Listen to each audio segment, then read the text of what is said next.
With the shit, finna call a blitz, make you call it quits. I can execute the plan on improv off script with my brothers from another living color with the skit. With the shit, finna call a blitz, make you call it quits. I can execute the plan on improv off script with my brothers from another living color with the skit. Yeah, you know the squad I'm bumming with. Try to run with the rock and you fumbled it. Finna spin the block in the mothership. Rock like Woodstock, big stock, smother shit. Word to Uncle Sam, we tax like the government. Still in the game till the day I'm in love with it. You are now rocking with the most coveted. Unapologetic, let you know who you fucking with. What's the use? I got the juice. Tapping head tops like Duck, Duck, Goose. Slide off smooth in a coupe, no roof. Rocking sheep's clothing, I'm the big bad wolf. Double up, we gon' double down and double that. If I feel him double crossed, I'ma double back. That's a couple hundred large in a duffel bag. Blitzkrieg, somebody gon' end up a pack. Yeah, with the shit. Finna call a blitz, make you call it quits. I can execute the plan on improv off script with my brothers from another living color with the skit. Yeah, with the shit. Finna call a blitz, make you call it quits. I can execute the plan on improv off script with my brothers from another living color with the skit. Yeah, you half steppers can't fuck with this. I'm with the big steppers and we stumping shit. Ice grill, you can feel the momentum shift. Alpha and the Omega, I'm the Genesis. Real savage, go getter. Yeah, I'm getting it. School of hard knock, I'm the mascot, flipping shit.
Jamaica.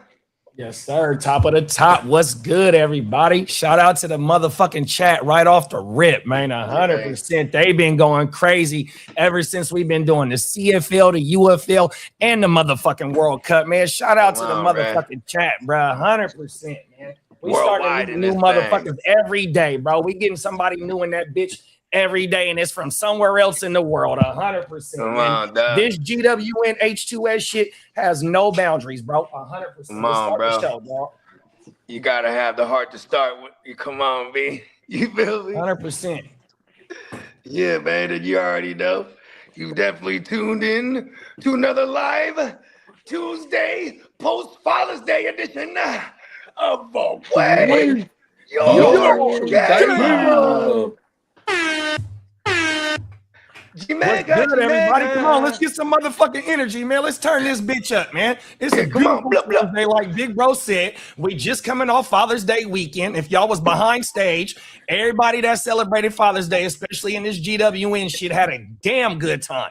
100%. That Father's Day weekend is the precursor to what we're gonna see in about 57 fucking days, 55 days. Hold on, Lee. Let me get my shit off real fast. It's going to be a whole bunch of grown men doing a whole bunch of grown shit, bro. And we're going to present this shit to y'all like nothing else. Oh, my mama, a full slate weekend, bro. I am so excited, bro. I don't know about the rest of my brothers, but I can't wait till Vegas, dog. 100%. You know, I be trying to play it cool and shit. But then behind the scenes, I'm all giddy, like, yeah. I'm like, yes, it's almost time. Yeah. But I'll just be cooler, like, yeah. But also too, because man, like it's just been the last couple months. There's been a lot of like in my personal life. It's been a lot of things. Been obviously had some losses.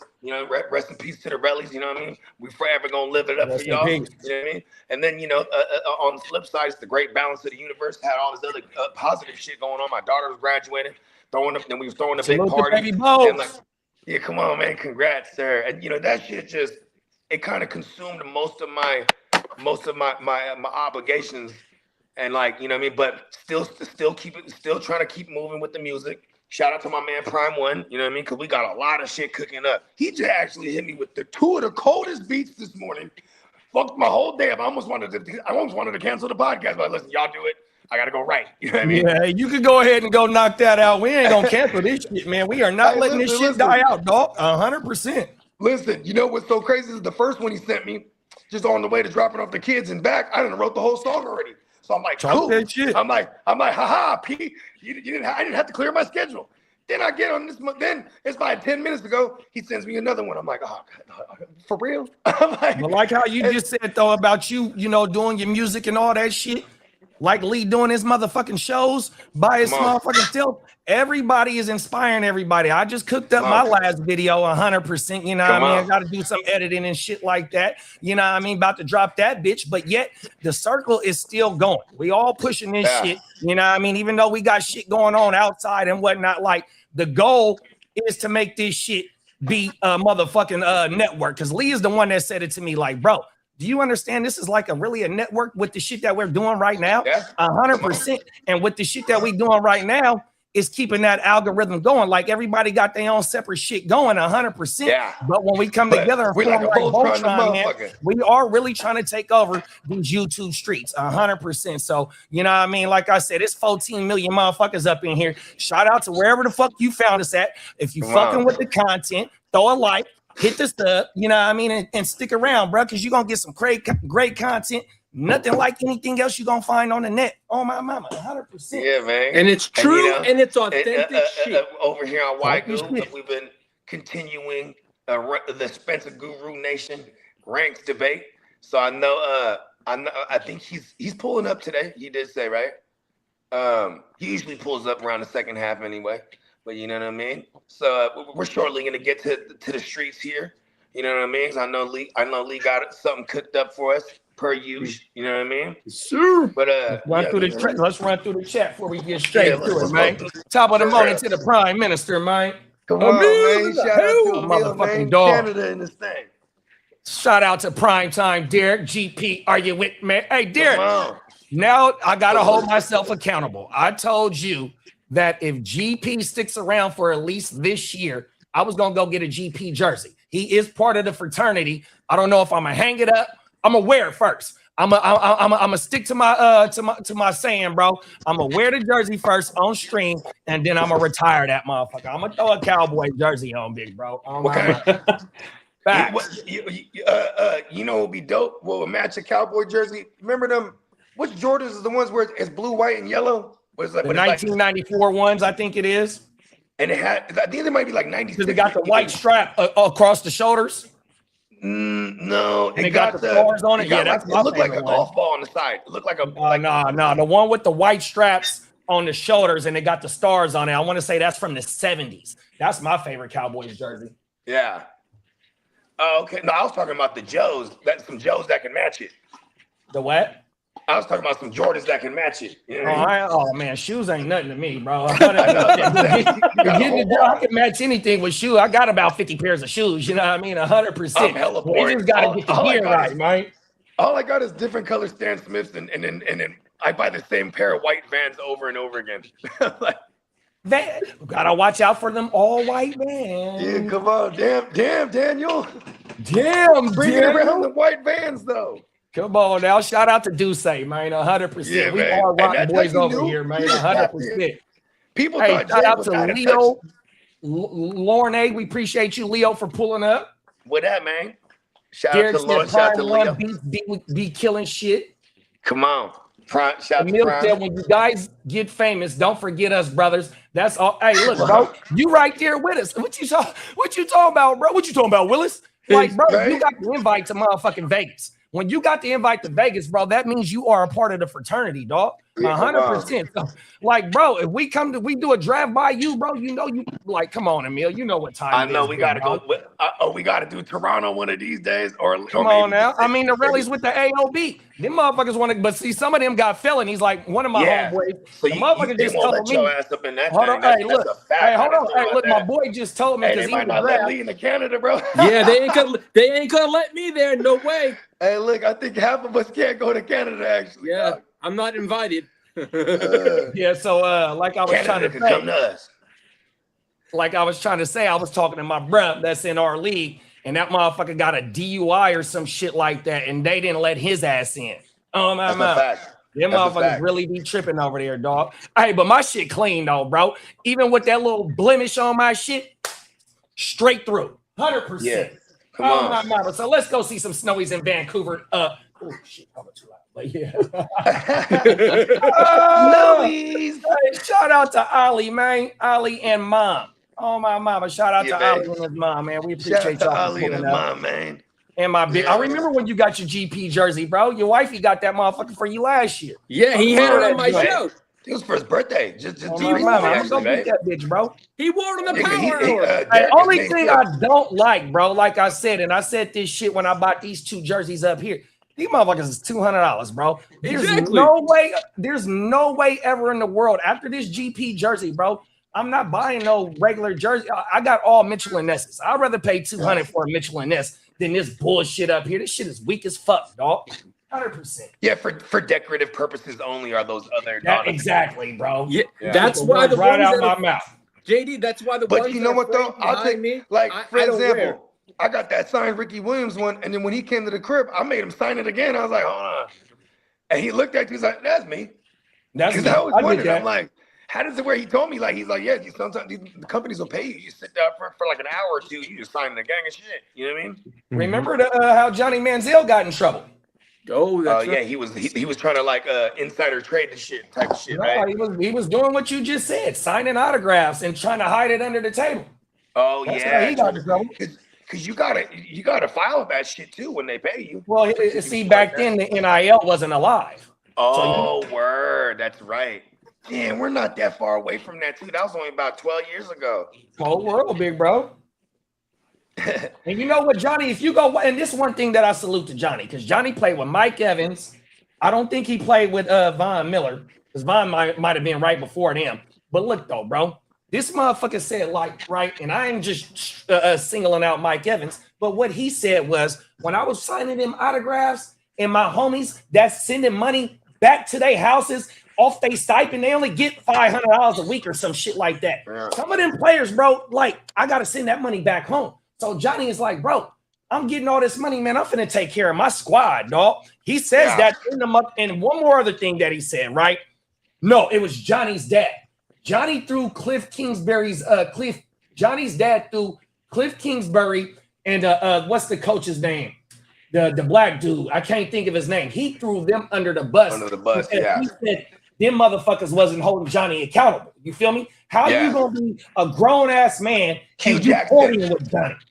It was Hugh Jackson. That's Wolverine, huh? Yeah, Hugh Jackson was the head coach of the motherfucking Browns. The Browns, yeah. Oh yeah, it was Hugh Jackson. Hey, did you know I played in the league with him?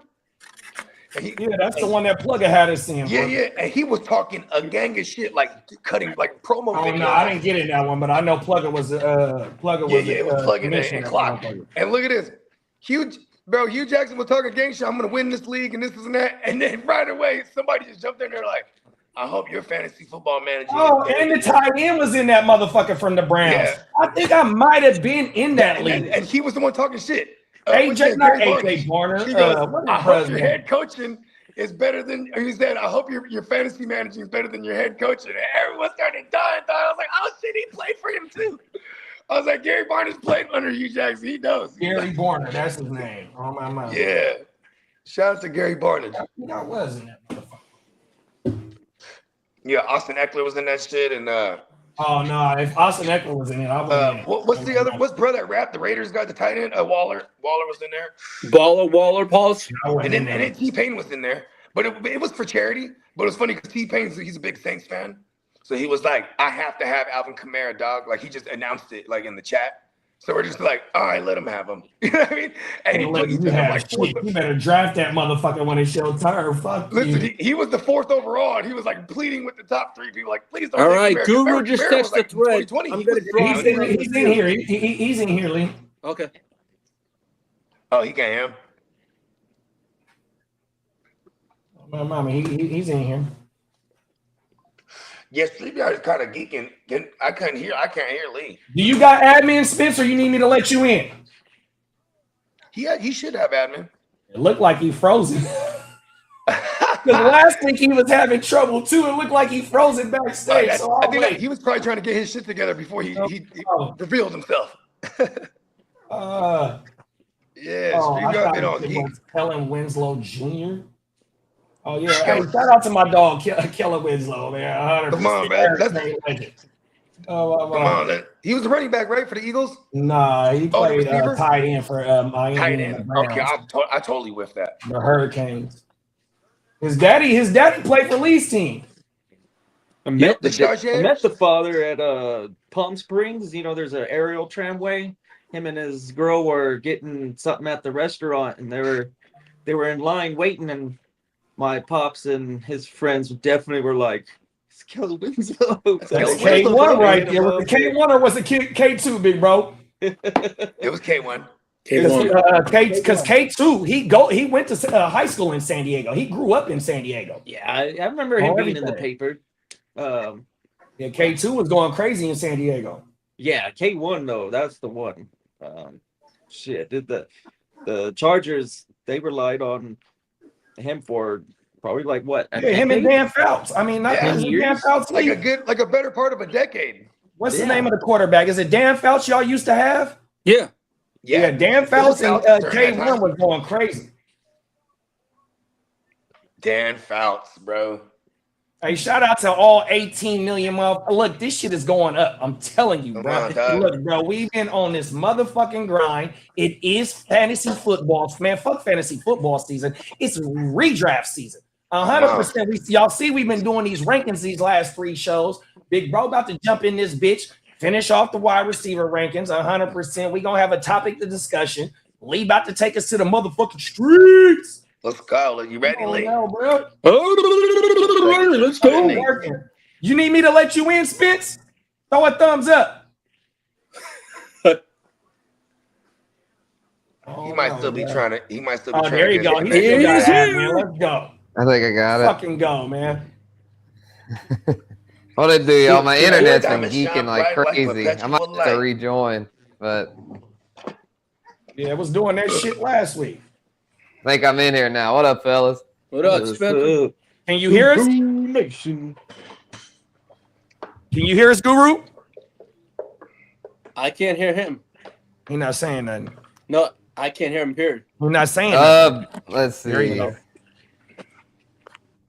Yep. Okay, yeah, I got you now, JD. There you go. Oh, that's all right. I'll rejoin then. I'll rejoin from my phone, but my computer's geeking like crazy. I'll be back in like 5. I had to fix it by using an app. It's the only way I could work around. You on the app right now, Gangrene? Yep, I'm on StreamYard's guest app. So yeah, that's how Lee should be so good. He be on that fucking app. Yeah, that's I don't have problems with it. I be using the regular phone because the app should be geeking on me.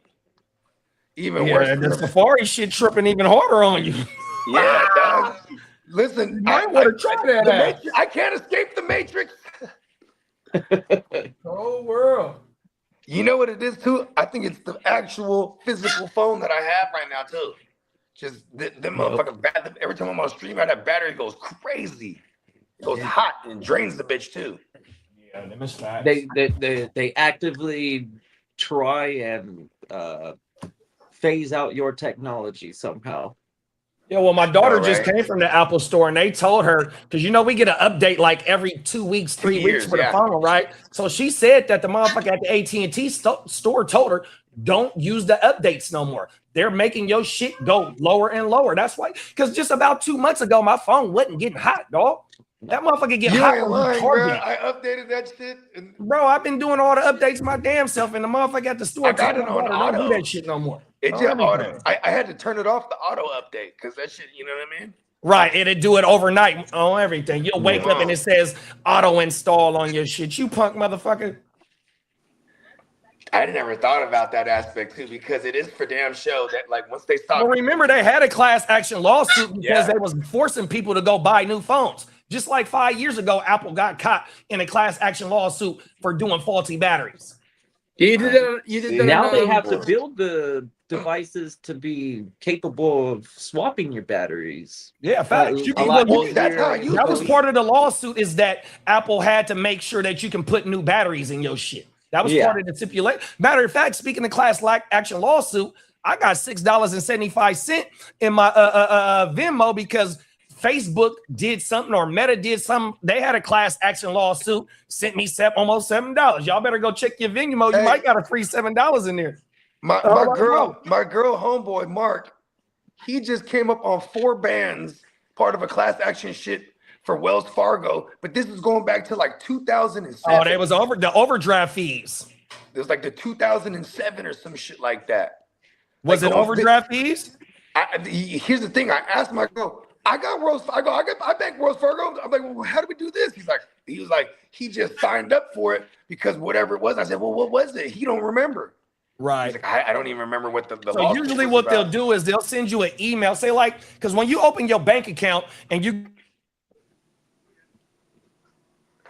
oh, that shit. Yeah, JD. So whenever there's a class action lawsuit and it's connected, your email's connected to whatever is getting sued, you'll get that in your email. I got another class action lawsuit that I need to sign up for. Here you go. I need to get my hands on some of these class action lawsuits, man. They just giving it out. Now there's another thing, right? So it's a commercial where all you got to do is enter your name, but they gonna charge you, and it lets you know if you got anything attached to you. If you got some money on you, say like a lawsuit. If you got like overpaid parking tickets and the city overcharged you, you got money waiting on you. It's a commercial where you can see and it tells you type your name in, but we gonna charge you, and we gonna see if we can find some money for you. Oh my mama, I have seen that. You know what? I need to find this service because I guarantee there's a lot of money out there for me. Universe, give me money every day. Gotta love the universe. Let me see if I can find this other class action lawsuit because y'all might be typing this shit. Come on, dog. You know what I mean? Let's get in on it. Let's start. Let's file one today. Let's file one against. Hey, we gonna file one against StreamYard. Yes. Yeah. You know what I mean? We pay a guap to StreamYard. Defamation of fucking up our Venmo one. Venmo says Facebook consumer privacy user profile litigation settlement administrator paid you $6.15. Where's the other one? That might be the only one. Huh? You know what I said? Man, we should have charged interest. Oh, here it go right here. Here go the other one. It says D. Coster versus Amazon.com. In class action litigation notice. If you purchase 5 or more new physical goods from third-party sellers on Amazon Marketplace on or after May 26, 2017, you may be a member in an ongoing class action lawsuit. You'll get that shit straight to your phone. Wow. I'll be turning a lot of my notifications off too. It's an email. This is what I'm saying. I make a point to like check my emails every morning. But I just turn most of my notifications off because it just goes hella crazy. Like my phone just goes crazy all day. Text messages, emails, sleeper notifications, Lee. Hey, I've been good on that. It goes, yay. So I try to limit it as much as possible so I can stay tunnel vision for the certain things that I need to prioritize. Yeah, I don't get alerts when my shit don't give me alerts when I get emails. I've gotten much better on text messages. That's what I'm saying. I keep my notifications off. I just check that shit like routinely. Yep. I never turn my notifications off. The only ones I got off is social media. Now, the main one that stay on is sleeper. 100%, bro. That's probably the only one that I let stay on like that, bro. I don't want to miss the trade offer. I don't want to miss when somebody drops somebody because I am the dumpster dive king. You need to get a t-shirt. You need a t-shirt. When it comes to just paying attention, like whole world. I need to stop my sleeper notifications for the Padres though, because every time I fucking check it, it seems like they're losing. I'm like, fuck this shit, dude. Take that away. Bad luck when I get bad luck. I like not knowing. They seem to do better when I know nothing. It's the best. We got Bakes in the building. What's up, Bakes? What up, Bakes? Let's go. Vegas bound. Come on now. Let's go. Go to the streets. You ready, Lee? Oh, ready. Here we go. 3. I can't even hear him. Can y'all hear him? You can't hear Lee? Yeah, that's me then. Let me click back out. All right. Can you hear him, Kitteh? To the streets. Yep, I got y'all. Here we go. 3, 2, 1. I'm charged up.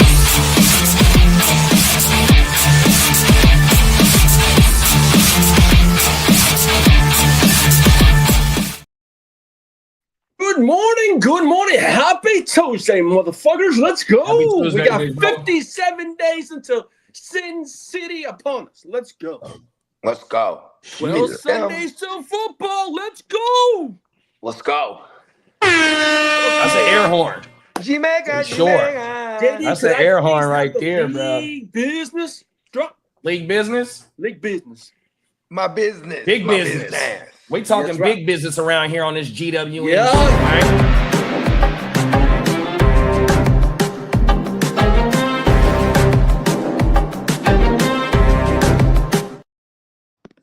Ari in Hampton says, bump. Says Mike McDaniel will be a super good for Chargers running back. Let me see that sexy body go. Bump. Hey, you know they're so it's a versus between B2K and Pretty Ricky this week. Oh my wow. Hey, I ain't gonna hold you. B2K might blow them out the water, bro. With dancing, but Pretty Ricky got slaps. They do. Now, see, I wasn't no B2K fan. Yeah, I wasn't no B2K fan, but I got Pretty Ricky first album on my shit. Hey, that was the shit. You remember that joint? You want to go live for that shit? I told my wifey the homies ain't gonna want to go live for that, but if you want to go live for that, we can do that. Listen, Brody, I'm ready to go live for all that shit. All right, we can do it. I'm gonna find out the date. I want to say it's like we're the unofficial judges for the versus battle. Yes, sir. Yeah, I want to say it's the 25th. Wifey sent it to me. I'm like, man, the homies don't want to do this shit. Okay, but if they do, I'm like, yeah, I'm with it my damn self. I remember, my younger sister, she's 4 years younger than me, right? And so, like, when I was in junior high, and then when the B2K thing was popping, she was like, her and the rest of like freaking little girls her age were just over the top, over the heels on B2K. You know what I mean? Come on now. They was on B2K. She had the posters, everything. Oh my mouth. You know what I mean? B2K, bro, was real life little girls' crushes and shit like that. Oh. No, you ain't lying, bro. And think about this. Them girls are in their 30s right now. They're gonna show up. So my wifey, they're she gonna came show out up to this thing. Hey, look. So on Sunday or Saturday, no, Father's Day, me and her mom, my mother-in-law, we sitting on the couch. She getting out the shower and whatnot. She like, I'm already ready for the verses because she was just at their concert. So it say B2K on the front, and it had the Pretty Ricky on the back. They just did a tour together. Oh, that's what's up. Oh my man. But it's gonna be animosity because each of them groups feel like they got the better group. Just like what we didn't see between Rick Ross and French Montana. Some homie ass shit, man. That shit, man, get the fuck out of here, dog. Even though I love E40 and Too Short, but I thought that was whack too. I was like, why are you making them verse each other? You know what I mean? I was like, you know what I mean? The OG versus the OG. That's fucked up. You know what I mean? They were just like, yeah, look, just go ahead and I guess maybe no one's on their level in that aspect. You know what's crazy? I just think about it right now. Damn, Too Short has been rapping longer than most of these motherfuckers, bro. He's been rapping since what, 82? Huh? When was Freaky Tales? Like 82, 84, something like that? Maybe like 85, I would say, something like right? that. These are the tales, the freaky tales. These are the tales that I tell so well.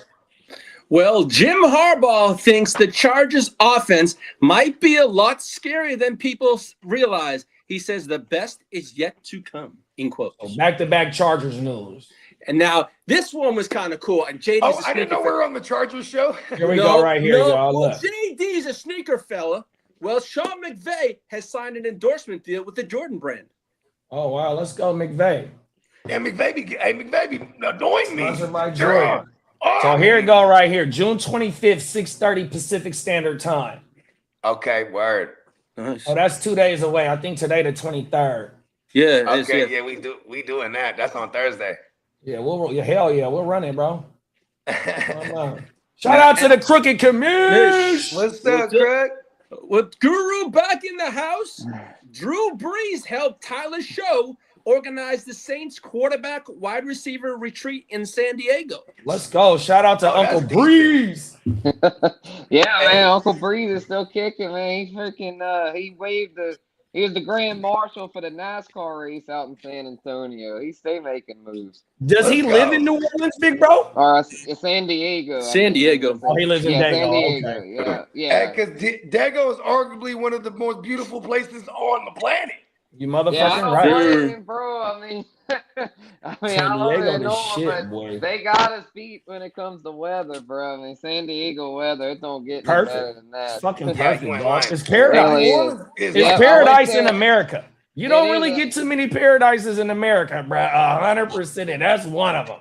Like I remember there was like a good 4 or 5 year stretch where we did Thanksgiving week in Hawaii, and then at one point they're like, we should just go to Oceanside. You know what I mean? Yeah. And like it was just as dope, and it was like a fraction of the cost than doing Hawaii especially back then. Super expensive, boy. Like Hawaii and Alaska, bro. Like a gallon of milk is $10 because you got to go hella far to get that shit. Oh my mama, the gas probably over in Hawaii might be $7 right now. Ooh. And I'm like, and Hawaii, they get in the bag because I'm like, you have to. They're used to this level of expenses, right? So you gotta imagine they get in the bag, bro. Bruh, one of my favorite shows is the Rebuild show in Hawaii. It's a husband and wife couple, right? And bro, last night I'm watching that shit. They get a property for $980, and the motherfucking projected profit or the projected for it to sell is at 1.4, 100%, 1.14. Oh my mama. I'm in the wrong. Well, the Mariners owner John Stanton is now considered the favorite to buy the Seattle Seahawks. He's worth about 4.6 billion, and he's the front runner for the Seahawks. Not enough. Yeah, they want $10 billion for that motherfucking franchise. Yeah, well, I don't know. He gonna get some partners though. Exactly. Hold on, Lee. Bake said he when we ended the show last night, you didn't see it, but he said he sent you a trade. Because when we ended the show last night, I was showing the comments, and he got a trade for you for Hampton, big bro. Oh, I've been a little more. I just text Bakes about 5-10 minutes ago. Well, and Derek said his face will not be on camera for this. Hey, I'm not afraid and ashamed to say that I got Pretty Ricky in my motherfucking playlist, bro. I used to see because I'm a player, bro. I listen to R&B, bro. I listen to it out loud. I'll pull up to the spot knocking that shit, bro. Real player shit though, bro. On my mama. Hey, and Pretty Ricky got slapped. That shit was the slap. Like I don't care for any of their other joints, but that one is cold than a motherfucker. Just that beat. It's 5 in the morning, and I'm up talking phone sex to you. So horny. So, like, come on, bro. Look, bro, I'm going to be on that. If we go live, I'm going to be on that bitch singing like I always do, bro. Come on, dog. My bad. Oh, yeah. Hey, Banks, just so you know, I'm looking at your trade offer right now. We will talk. I'm looking at it right now. Hey, Banks, let me just send me. Hey, yeah, that under go crazy. My daughter know that shit by heart, and that was like 08, and my daughter was born in 01. She know under. Oh, my mama. Facts. Look, my boy know what he talking about. Everything. Yeah. Hit me on the under? Is that the joint? Oh, no, that's the bass shit. Nah, under. It's a slow-ass song. Take your love, go under. I can't get my pleasure pee on. I'm gonna gonna go viral for fucking the notes up right now, bro. Go world. Shout out to Pleasure P. Oh yeah, I ain't repping no beat. Like I said, I wasn't a fan of B2K, but Ricky got slaps, bro. Like if you want to set the mood right with the broad in your car or at the house, bro, you put Pretty Ricky on, dog. 100%. Pretty You gotta Ricky know gets what the the panties ladies wet. like, though, bro. They get the patty wet. You feel me? Marco from Z Future. Germany in the building. He said good evening from hell right now. It must be 1,000 degrees in Germany right now. Oh, or it might be like right 80s. there with you, Marco. Yeah, does it get? How hot does it get in Germany? 1,000 degrees. Because he said he reporting from hell right now. Right. Unless he's there's a lot of people that Marco is a fool, bro. And then you go right here. Hold on, Lee. Hold on, Lee. You got to share this to the chat. Who? Right you there. Can share that to the chat. You sure? Okay. All right. Here we go. Go ahead. Let me just pull this one up. Come on. Well. Let's see what he wants for Hampton. Okay. So no, he's trying to send I would receive the hands, the massage. Watson. I would receive massage hands on Watson, Christian Watson, Josh Downs, Amari, and Hampton. I would give up Reed, JJ, I'm that sucky McCarthy, I Davis from the Jets, the running back, Arvell Reese, the linebacker, and a 2027 first-round pick. Who's the first name he said he is? I would be who for me or read for everybody that you got to give up again. Reed. Who's Jaden Reed? Jaden Reed. I want that Lee 27 first. Yeah, that's what Bakes was trying to get. You see, me and Bakes tried to trade, and that motherfucker just telling me that he ain't trying to give up the Jordan Love and Christian Watson stack. Use a cold motherfucker, dog. I understand about Jordan Love because Jordan Love is Big Bakes a lot's brother. Yeah, 100%. They grow up in the same city. That's the brother from the hometown. No, I understand that. But Watson, though, bro. Hey, look, man. You know I was trying to get something done, bro. Players are not movable. Just some. Hey, look, I want Watson in Hampton. Cold world, bro. Let me get in the mix. I'm ready to leave to the streets. Let's go ahead. What do we got out here? Yeah, that's my bad, Lee. Hey, look, he's looking at the trade. Was you looking at the trade again, Lee? Are you getting your running back? What? Yeah, look, he's doing his finger on his lip. Listen to me. It looked like you was contemplating the trade, bro. Last year, I made some fucking boneheaded, fucked up decisions. I am not repeating this year. And that motherfucker's coming. You don't want your boy? I fucked up last year. Bro, you just led off the news about how big of a season that Hampton had.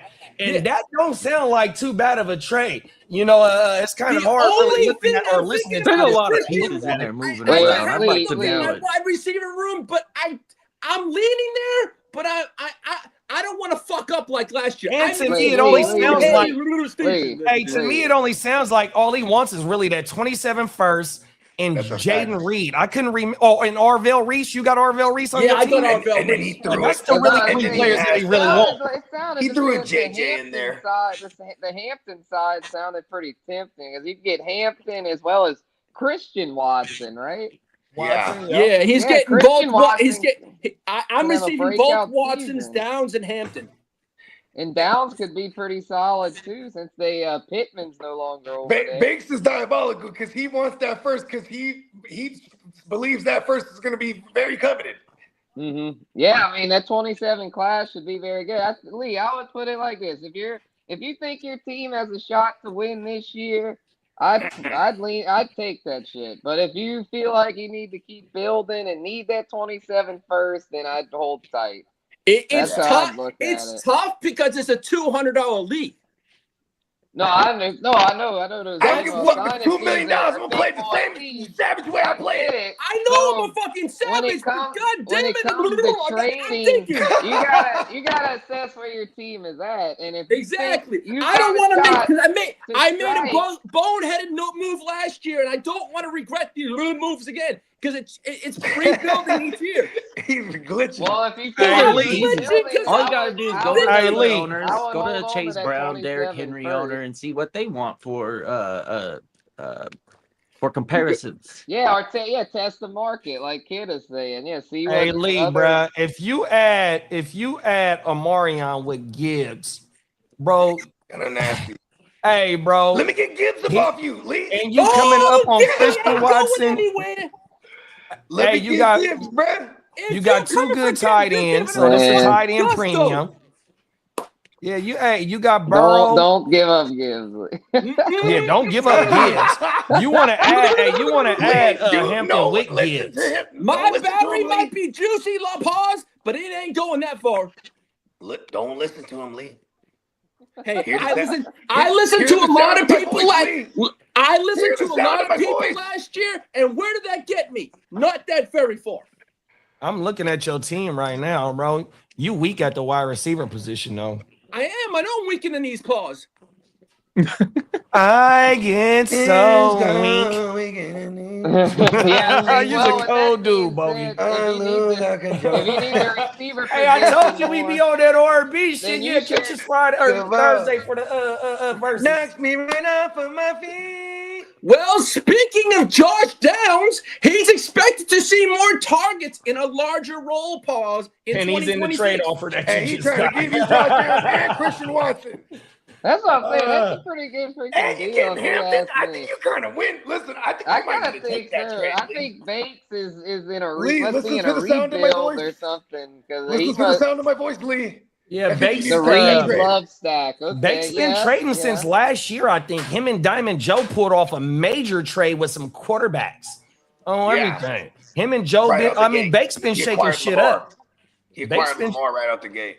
Yeah, he been shaking shit up, bro, on everything. Yeah. Is this my old team in the Gen Well? That's what I was looking at. It is your old team. So he just started this year. Gen Well. He started off 26 with a banger. I thought he was in there with us last year. I'm burnt. No, that was Spencer. We have Spencer's the only one that has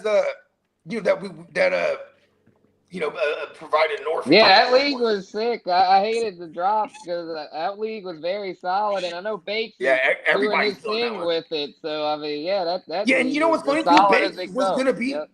Bates was one of the ones originally, like a couple years ago, who was gonna be in it, but then he didn't respond fast enough, so then he got in the nice guys league. But I wanted Bates in this one too, because I know Bates is always down for the higher money leagues. You know what I mean? Like he's always just with the shit. You know what I mean? Like and down to shake the shit. Big bro, he coming to swing his sword every motherfucking time. Yeah, come on. That's what we do is swing our motherfucking swords with this finish. Here go lead team right here, bro. Oh, excuse me, y'all. My bad.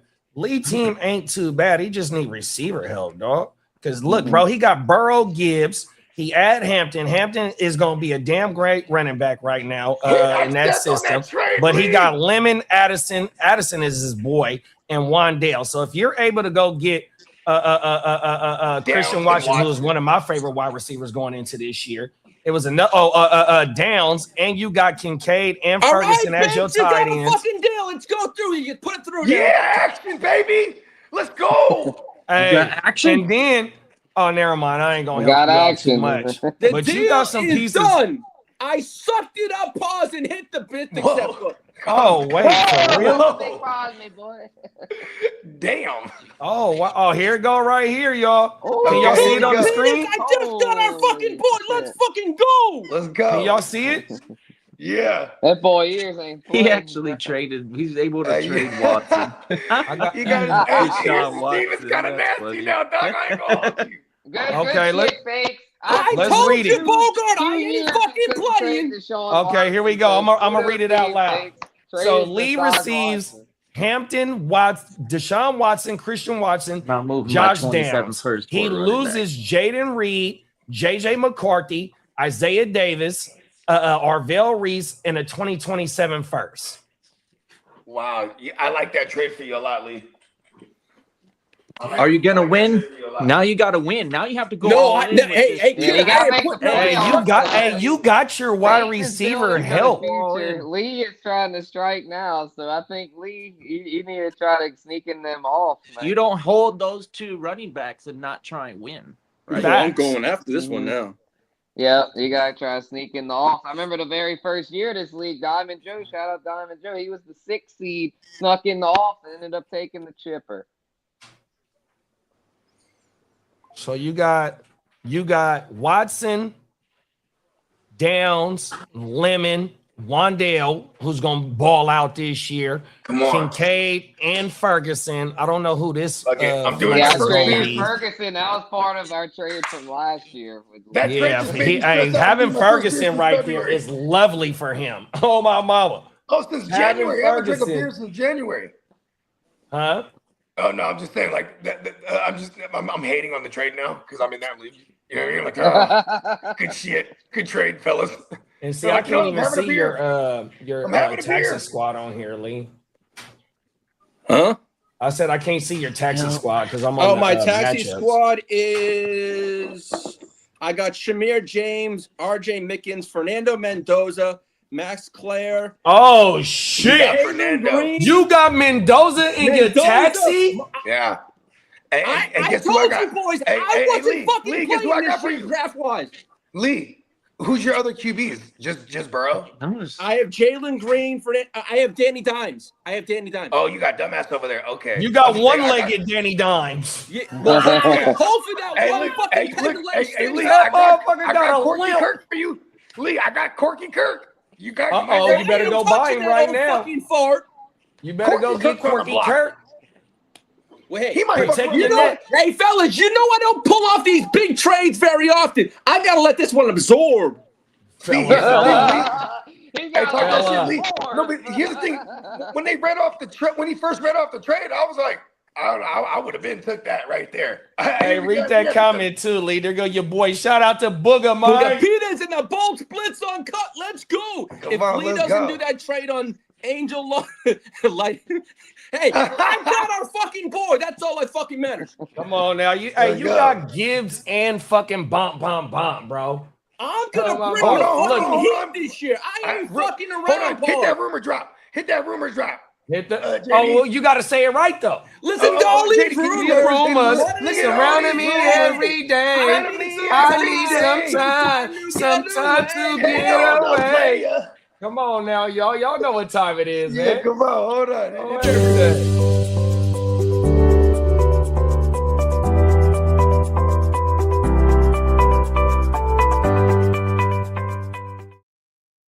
All That's right. a King D. All right, hold on. The rumor is, just keep it between us though. He about to trade me Gibbs. Let's go. Shit. Let's go. Hey, League rumors. you League know rumors. what? Those rumors might be rumors, but you're sniffing the wrong thing. Oh, shit. I don't even know if to pause that. Hey, or, that like, motherfucker what Bogey did say he used to fuck with the slalom the other Come day. on, That he's shit like- was he's funnier trying than to take me nobody. serious. He said, I want a gold medal. Then Brett said something. He's And he was trying like, to well, take you me to the never beach mind. club. Hey, Bogey, when you say, well, you know, you still can, like, I'm like, oh my God. I thought about it for a second. Like, oh, what you talking about, Lee? Whole world, bro. Hey, Only on the GWN will you get this content. Hey, come All on. 15 million motherfuckers, if you are not familiar Good. with us, That's- wherever you found us at, throw the thumbs up, hit the subscribe. Hit the This is subscribe. fantasy football season, man. You're not going to get nowhere else, man. 100%. and I Yeah. want to Shout thank out to the chat. I Yeah, want to man. thank Shout out, everyone man. that's tuned into the Chargers Power because I'm gonna make this season a fucking good one.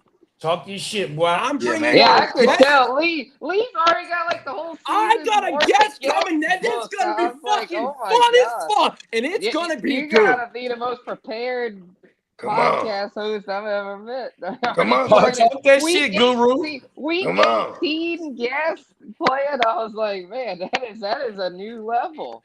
Come on, Yo, bro. I'll tell Hey, you one thing. sounds Season like one, a I young didn't think bogey. it was gonna. Hey, Spencer, I should send a shout out to you and to Peacock because if it wasn't for the two of y'all, I wouldn't have been able to do it. I'm like, nah, this thing ain't gonna last, right? And the more and more I got it, and then JD and Bogey would say, yeah, you got this. Just tweak this, made some tweaks here and there, did it, Yeah. and And then then I we let said the to kid myself, I fly. said to JD the other day, I said, I wanted to bring on this guest that's gonna come on soon, right? Pause. Who's well known in the sports betting world and as a Chargers fan, is going to come on. but I wanted to bring on last year, but I wanted the show to be better and more prepared before I bring on a bigger guest pause like that. So I get it. And I wanted to I didn't want to do something half-ass pause. I wanted to do it the right way and bring it on when my show was better and much more produced better. Right. We don't have cock at full cock. Pause. Exactly. So I have guests. Hey, that motherfucker said it needs to be produced better. Hey, man, what the fuck? By me. I'm just playing with you. Yeah. He's a director. You know what? Shit, that motherfucker is a fool. Hey, leave me on fire, y'all. We need to write more. We need to write in more Kermit into the show. We need more Kermit. Hey, that's during the season. Yeah. But right now, I'm just in Jay. But you know what? Hey, you know what? Hey, Bogey. Peacock, hey, I got a bet. Hey, shout out to Diamond Joe and shout out to my dog Bakes, right? Yeah. Last year, I didn't know what Kalashi was, and they had bets on, bro, right? Hey, what's the over-under on Kalashi right now that he pulls out Kermit this year? If y'all really been listening to what the fuck he been saying, he's not being disrespectful no more. He went and got Kermit, had her in a motherfucking address and a sticky note on there, and he got a Chiefs podcast coming on. I bet you Kermit don't come out this year. Now what? Kermit's coming out, but not you play. Listen, no, man. I doubt it. Kermit has to make an appearance if and when you guys win or lose to the Chiefs. Like, he got to come out no matter what. He got to come out no matter what. Hey, Kermit's popping out. You know what I mean? Hey, Bogey, I need some head pause. Hey, Bruh said he trying to get it real full podcast mode. Oh, shit. He bringing it. Oh, he went and got it. Oh, I had to screen off. I got a big mouth and I like Miss Piggy. Hey, I didn't even have the screen on because Crooked said Portugal just scored, so I got the split screen on now. I want to see if it was Brent. Okay. Oh my mama. Yeah. And Bakes said he got 4 first-round picks. Shout out to Bakes, bro. That reminds me of being in one of the leagues this year. I had 4 myself. And we got a fantasy question. Doing well with the team. Okay. I'm happy to hear that, Bakes. You're doing me proud, man. Come on now, talk that shit, Guru. Oh yeah, I knew it was going to a good home. Shout out to Bakes. Hey, Bakes adopted Guru's son. Oh, son, I'm gonna drop you off at Bakes' doorstep. You're gonna love California. California is a beautiful city. You have nothing to worry about. He's gonna raise you right into a fucking champion. Oh, what? 100%. Only on the GW. Only on the GW. Hey, come on, Here goes fantasy question.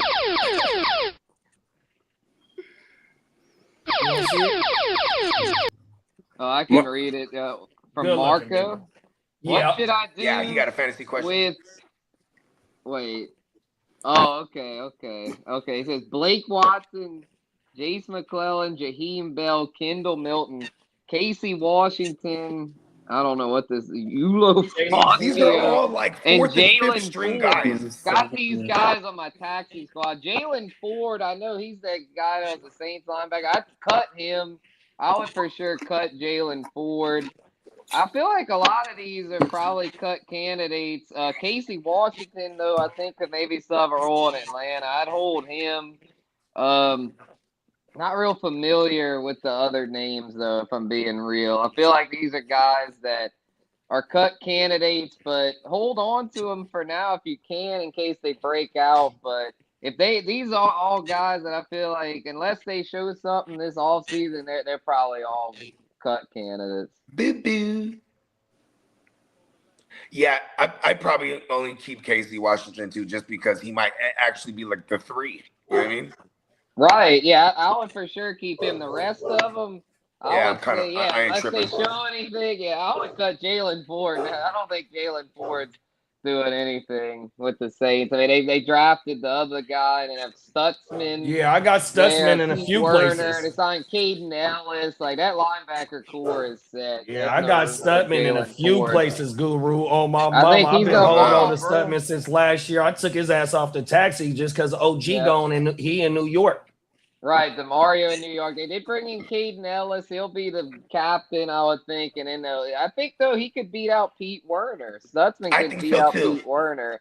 Pete Werner is okay, but he's nothing special. So it wouldn't shock me if by the second half, Stutzman's the starter next to Ellis. I think he could outright beat him out in camp, bro. Like straight up. Yeah, it's very possible. I wouldn't predict it. I think Werner will still start week 1, but you never know. That's not that crazy of a take because Stutzman is a guy that they drafted with the new regime, like the Kellen Moore, Staley regime, the current regime, exactly. Yeah. And Staley kind of shifted some things around, and that seemed to help. I mean, the defense last year was above average. Yeah, y'all came together, for sure. Fact. In that final stretch. 100%. Everyone talked about Tyler Shuck, and he did do well, but it was a big part of that was the defense as far as the Saints turning things around in the second half. Yeah. Getting turnovers. You guys started getting turnovers like Dennis Allen was there. Still. And y'all brought the other OG back, too. He been with the Saints his whole career. Jordan? Yeah, Big Cam's back. Yeah, we talked about that last week. He re-signed, I think, last Friday. Like, during the show, I think. Like, Lee broke the news, if I remember. Right? I made a few phone calls. Good. That's why I wasn't on the show. Trying to get my man Good CJ. stuff. Working the phones for us, man. You know what I mean? But then to see the iPhone battery started getting all hot. You see that? Damn that shit is crazy, bro. Fuck you, iPhone. Trying to make phone calls, B. Yeah. No, it'd be doing that shit. That shit crazy, bro. Yeah. What else you got for us, Lee? Oh, I got a lot. Okay, so I was. Yeah, because we want to get to these rankings too. Rams could have extended Puka Nacua earlier, but waiting may have cost them. Since his rookie, they say Puka is only added to his resume, and if he has another at least season, his price could just climb even higher, just higher for the Rams. He's gonna get like 45. Yeah. Now, as for Tucker Kraft, he could see time on the reserve PUP list during training camp, but currently on track to recover and be ready for week 1. Oh. Now, as for the Las Vegas Raiders, I'm not going to say that name. Let her hear that. Fernando Mendoza says Tom Brady is teaching him how to lead an NFL team. So that's what they're saying. I got a question for you, Lee. Yes, sir. Why did you start off by saying I'm not going to say that? What were you talking about? I'm having them the Ray Turd. I'm trying to be respectful. You know I know the answer to that, bro. Because I'm trying to be respectful. But yet you just got out Kermit. Like Bake said, bro. Oh, my mama, like Bake said. The over under is minus 500 for Lee bringing him out in the next 3. Hey, look, bro, my word of advice to you is get your shit off in the off season. When the season start, be neutral, bro. 100. That's I'm not gonna. Especially with guests on, bro. Like, what did you say? Bogey and JD, you tell me a lot. Watch the tape back. I watched them back quite a bit on the TV, and motherfucker, I was like, what the fuck was I doing? Oh, and also another word of advice: pick your spots. Hey, we gotta go too. Where you can talk your shit, you know. Yeah. You don't want to overdo it, you know. As I said, Spencer, I'm still a work in progress. Talk your shit. But, now I need the rumor report. Oh. Listen to all these Looking on the rumor. Running me every day. Hating on the player. I always flip it to the masterpiece after. Come on now, talk that shit. Looking on these haters. Surrounding me every day. There you go. All right, Lee.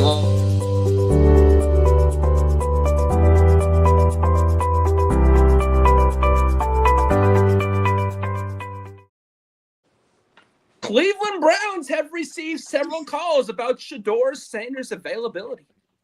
Wow. Several, as in maybe Jets. That was going to be my question. What teams y'all think Jets, Miami. I know the Jets. Pittsburgh. Pittsburgh. Arizona. Rona.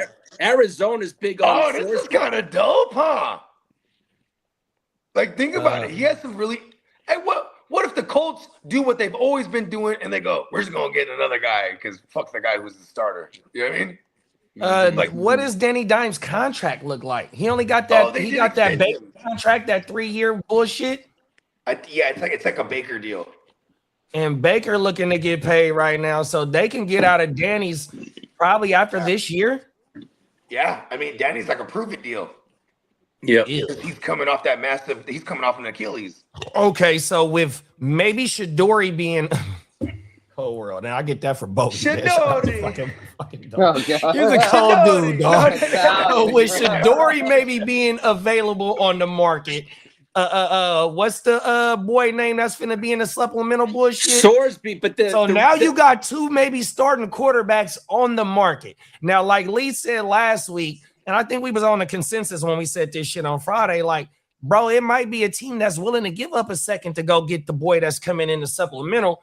I don't know what you're gonna be able to get Shedeur for, but if you get that motherfucker Shedeur in the right system and the boy, what's his name, Sorsby, because they on TV, them main motherfuckers talking about, bro would have been the third quarterback in this year's draft behind Simpson. I just thought of something, bro. Remember? Yeah, he'd probably been a late first. Remember in the draft, one of the teams that wanted to go get Shedeur, and including the Niners. I'm not saying the Niners, but it was who's the other team? The Eagles, right? Cool. Eagles were thinking about pulling the trigger on him, right? If whatever happened, they didn't end up drafting him. I think the Browns undercut both the Niners and the Eagles at that point late in the draft. And what is the Eagles talking about right now? Jalen Hurts is kind of in a prove-it kind of situation. Maybe even Howie Roseman's crazy ass evil genius motherfucker could be one of the teams that they're talking about. Because when you say several by definition is 4. We just rattled off 6 teams that actually are kind of fucked up at that position. You know what I mean? You know what? You said 6. Oh, my bad, Spitz. Oh, good. I'm gonna say my take is that I don't see the Browns moving him because Massage Watson hadn't played in years. I mean, why are you really gonna put all your eggs in that basket? That seems nuts to me. I think they gotta keep Shedeur. They gotta. But the Browns shit all over everything they do. No, I know. I mean, it wouldn't shock me if they fuck it up. But in my opinion, if they trade Shedeur, that's a big L for them because you're not gonna get enough in return to justify that. And if you're stuck with Watson and you're having to start over at the position again, if he's a flop, like. That's just gonna I know the Browns are gonna Brown, but to me that they can't. And they got hella first round picks too. That's they actually like tank again this year. Rookie deal. I mean, you gotta hold on. But that's what I was gonna say, Spence. I'm so glad that you said that because damn near every team's goal is to have a rookie quarterback on their deal and build everything else out. That way, you know what I mean? You got a better chance at getting into the dance. And then, you know, whatever happens in the dance happens in the dance. Damn. But that is like the goal, bro. You want to get one of them motherfuckers on that rookie deal. And he got 3 years left on that motherfucking 5th round deal. That motherfucker only make maybe $1 or $2 million on his contract, but that motherfucker balling with them jersey sales and shit like that too, though. Yeah, that's for sure. And then also, you know how else that ties in to Shedeur? Man, the motherfucking owner is getting shit like that. Haslam is not letting Brett walk out. And then there's no way. Philly wanted him last year. You know who else wanted him? Todd Monken wanted him last year, but he was like, "Nah, I don't want to back up Lamar." That's Todd Monken's now a Cleveland coach. Monken don't want Brett to leave.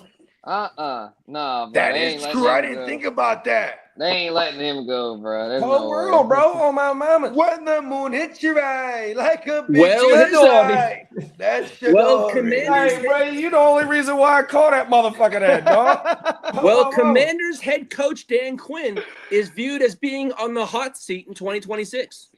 Oh shit. Yeah, that makes sense. Get him. Peacock. Shout out to Peacock, big Brad.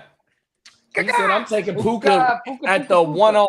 Everywhere. Talk your shit, man, Let's go. I would too. Fuck it. Hey, Puka want the $50 million contract, Peacock. Yeah. I don't even want 45. I'm talking 50. Well, I know we were speaking 50 burger. I know we were speaking about Brandon Sorsby. Well, the Cardinals will be one of the top teams to watch for Brandon Sorsby, according to multiple high reports. So, what does this entail? Like, let me ask they're saying a 2nd round pick is what's going to take to get him. No. Let me get your opinion on this. How do we handle this in dynasty leagues? Like when when he gets into the league, like what do we do? Just throw him to the waivers? All right. Well, yeah, because he's gonna be on the in our shit. We got the fab. You feel me? So it's you if you want to spend your whole 250 or whatever the fuck you got in the off season, you better do it 100%. I think everybody gonna do that. Yeah, well, I mean, and then it's gonna go by the waiver priority. Yeah, okay, yeah. So whoever finished last. Yeah, so if everybody spend whatever the fuck they got, say like if it's 3 motherfuckers in the league, 5 motherfuckers in the league that still got all they fab, right? Then it's gonna go to the motherfucker that got the highest waiver priority. Right, priority. Yeah, I got the hold on. I see. Oh, that matter. Yeah. Okay. Almost gonna like blow that the whole because load, Paul. you know what's crazy is it became like a real thing like a week ago. People were like, you know, they're like, oh, what are we gonna do with this guy? And You I'm killed like, me.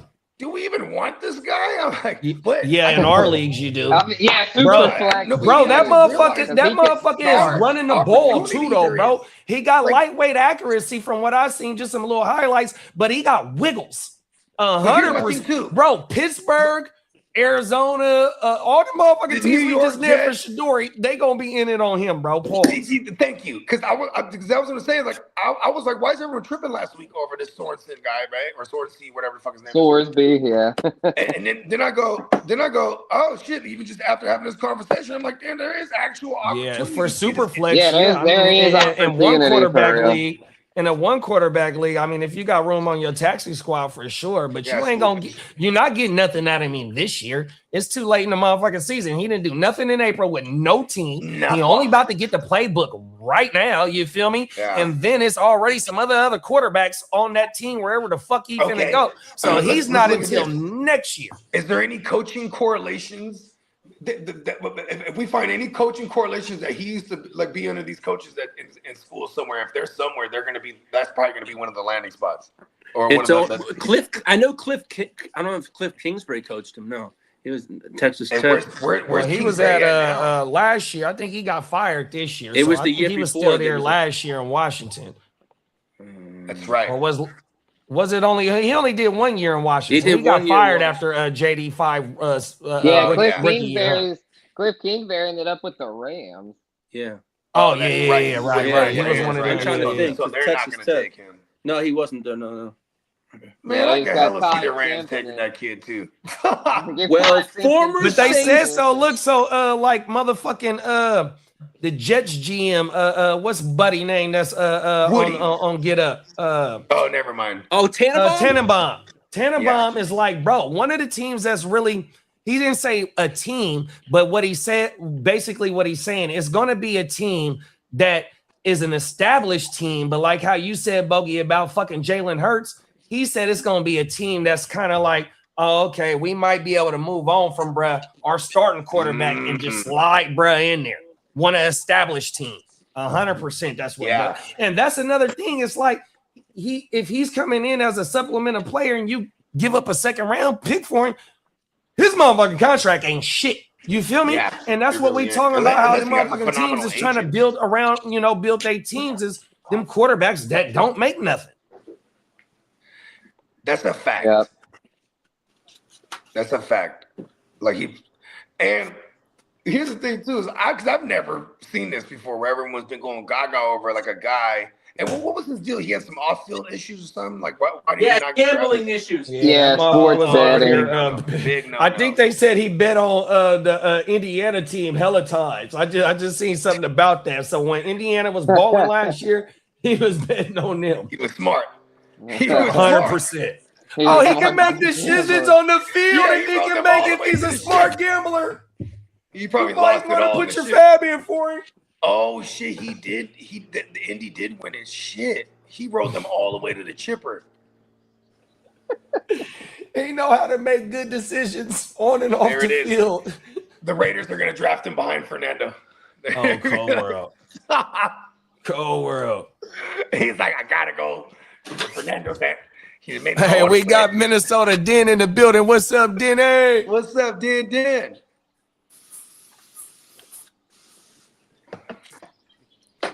He said he got his fit put together for Vegas, bro. I see him, bro. Hey, whole world. That's why I fuck with Dennis too, because he was putting it together. Like Peacock.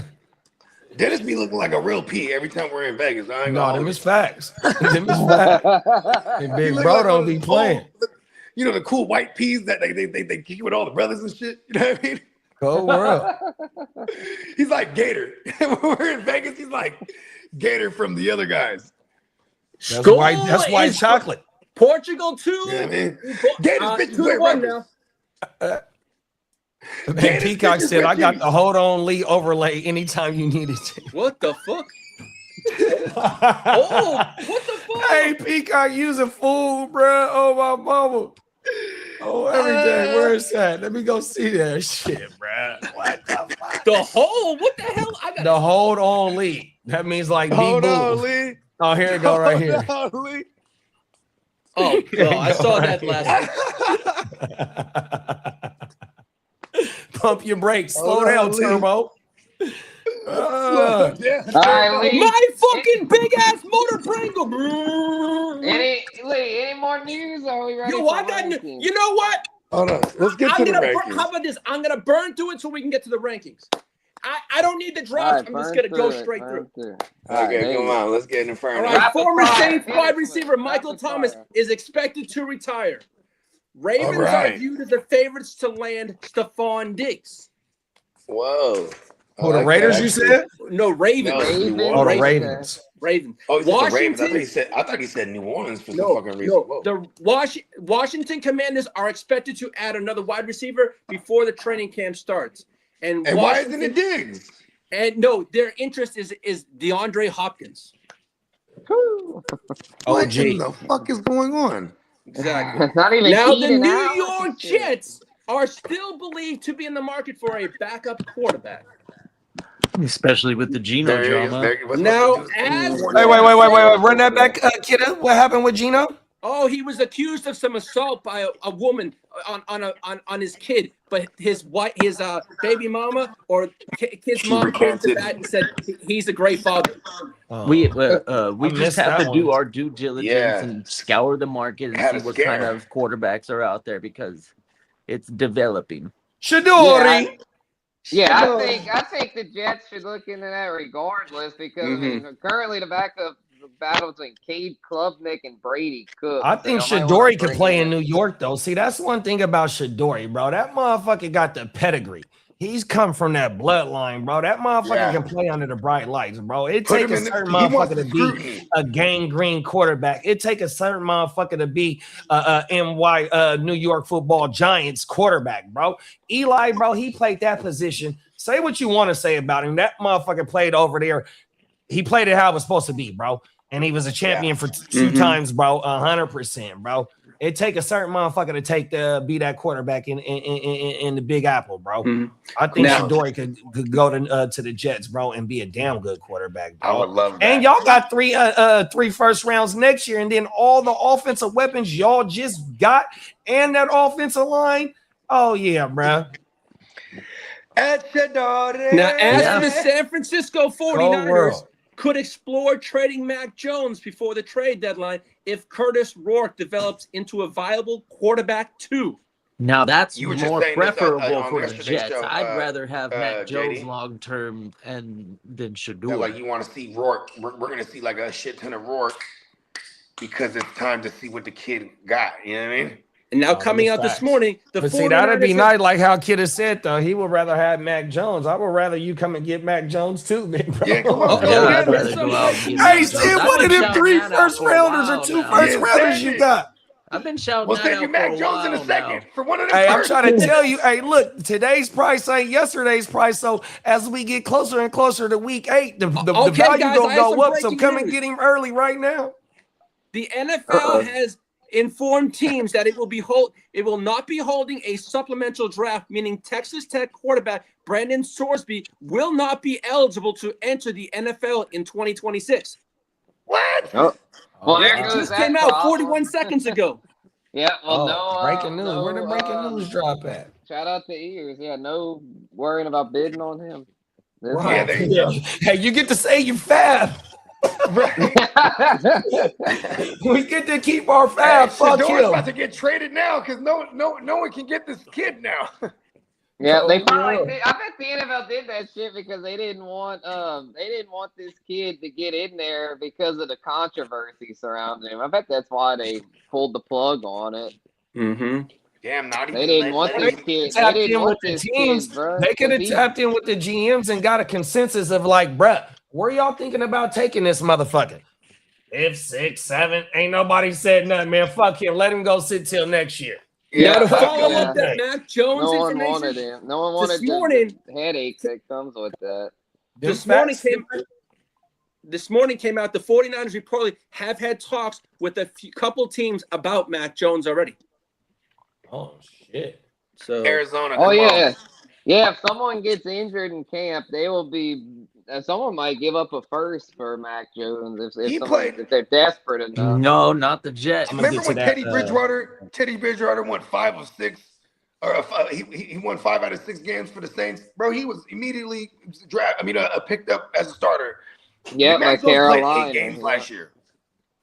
Yeah, I think Mac Jones. Won like 6 out of 8. Yeah, Mac Jones is a top 32 quarterback in the NFL. Yep, so me too. if someone suffers, I mean, let's just say Geno gets a season-ending injury in camp. I bet the Jets offer at least a second, maybe even a first. Because if Geno would get hurt and have to go in the year with club nick, I mean, your season's basically over before it starts. If you trade a first, though, that's considered almost like, okay, this guy is a franchise caliber player. We're gonna keep him long term. I don't know. Mac Jones. My bad. I cannot hear Kitteh too. Let me click back out for some reason. Mac Jones is my favorite. For me. Weird. For the Jets, Mac Jones is my favorite quarterback to acquire for sure. Yeah, at maybe this 2 moment seconds with what is available. Geno Smith was up there too, though, so I am happy with having Geno Smith as long as there ain't no allegations, just to get 27 under wraps. Like, if we go into 27 with a Geno that gave us a lot of wins and fought and did well, then awesome. And then if he didn't do that, then we go to the quarterback market in 27, and that's going to be really exciting. Deliberating the process. If the 27 Jets are in it for a quarterback, it should be really interesting. We took Omembu. We took Omembu in the 2025 draft. Y'all took Sadiq, Maury Cooper. I forgot who else was the other motherfucker, right? Y'all building y'all team out. If you can go get Mac for a second or a third right now, big bro, and with all the draft capital you got next year, bro, like, bro, within the next 2 years, bro, they at the top, bro. I ain't gonna say at the top of the AFC, but they contending for their division, bro. It was my favorite pick, but Geno Smith arrived in the building, and I'm okay with that. For Mac cool Jones to cost a first or even a second, because that was really what was talking about. Like when Mac Jones first started popping off as a candidate to be traded, and he was showing out and balling out and winning games for y'all. I want to say, like, people were still like thinking like, man, if we could get like a third for this guy, we should just do it right now. And those are the types of trades that I would like the Jets to consider for Mac Jones now, after receiving now that we have Geno Smith in the building. We don't need Mac Jones. And all right, the league just said this. And all this is predicated on Curtis Rourke too, though. You know what I mean? Because Curtis Rourke had a red shirt season last year, because his last year at Indiana, he tore his shit. But the year before that, he was a highly accurate quarterback, and his predecessor was that's on the fucking Fernando. 100%. So Rourke got a brother. I forgot what school he went to, but he also, had been floating around for a minute, doing his thing in college, and got a little lightweight stint in the NFL. So the Rourkes, and they from Canada. So they got a little bit of a pedigree with them, with the two brothers. So I'm hoping that we can get Brad ready. Hold on, no, for real though. Are they grandsons of Mickey Rourke? Now that I don't know, but Mickey Rourke and Tupac was in motherfucking. Was it get gridlocked? Was it gridlock? Portugal goal! What a fucking goal by Cristiano Ronaldo! We watching history. History on the GWN. We got 3 active players in this World Cup fighting for the record right now. That's pretty. Right now, I'm watching it right now, Lee. I'm always behind you. Pause, bruh. Damn. Lee always breaking this shit on this motherfucking World Cup. I don't like that shit. All right, we got. Hey, Lee, look, what I want to do real fast, y'all. Lee, let's go ahead and cancel out the rest of the news. That's what I was gonna say. I'm gonna keep it for Friday. We got 2 fantasy questions, and we're gonna fire Spencer's rankings. All right, let's go to the guru. So Peacock said, I got 4 quarterbacks in a 1 quarterback dynasty, and somebody just lowballed me for Woody Marks or for Daniel or for Woody Marks for Daniel Jones. I should probably counter offer him Aaron Rodgers for Woody, sticking with Shuck as my primary backup for Josh Allen. Try to get the most I can for Danny Dimes. Yeah, I mean, whatever your weaknesses are, I would consider that. But shit, always go for the best wide receiver you can. Yeah, unless he's like running quarterback, he might be able to get creative. Yeah, because like I think he might have David Montgomery in this league, if I remember correctly, or he might have traded away David Montgomery for like Kelsey at one point. Either way, I'm saying, it is kind of devalued. So like, yeah, if I can send Rodgers, who's a literal year rental, to get like a Woody Marks, or maybe if I can get some kind of receiver, you know what I mean? I'm all about it. And Danny Dumbass, if that guy already was going in for Danny Dumbass, I feel like I'll just look at what I really want on that fool's team and just be like, all right, here, give me this receiver A or whatever for Dumbass. Because people want, if they're willing to pay something for a QB in a single QB, that's already a win in itself because they're hella devalued in that aspect. You know what I mean? Talk that shit. And speaking of Shulk, because Peacock said he'd rather keep Shulk, Bake said, what do you guys think of Olave and him having them blood clots? Health issues affecting him in dynasty value, or is he still good? And then he also says Olave or Tyson in dynasty. I mean, it's Tyson because it's new regime, and like he's just a true, like what he could be is a true number 1, right? Even though we finally saw Olave finish as a WR1, I think he's best suited to be like predominantly on the perimeter when like you can move Tyson around the formation. You know what I mean? Like I don't think they like Olave coming out in the shorter A dot stuff because like he's getting beat up over the years. You know what I mean? Yeah, he just was so productive last year in that system to where I know there's some concerns surrounding him, but I think he's actually, because of that, probably a decent value in Dynasty, because I look at it like this. I mean, everyone has injury risk. I mean, these are NFL players, so everyone has some injury risk. I know Olave's is a little bit higher, but the bottom line is when he's out there, he produces. No matter where he lines up, he's out there producing. Yeah. And so I know Tyson will have his role, and we'll get to him in the rankings here. I had Olave in my top 12 for redraft, and I'm standing on that despite these potential health issues because Bruss showed that he's an alpha. He showed that he isn't going anywhere as far as his role in this offense. So I'm all in with Olave. No, I agree with you, Spence, because we broke that shit down. I agree with you because we broke that shit down last Friday about how his production was. And even though he commanded 144 targets, and even though with the addition of Jordan Tyson and baby Trey Lance, a.k.a.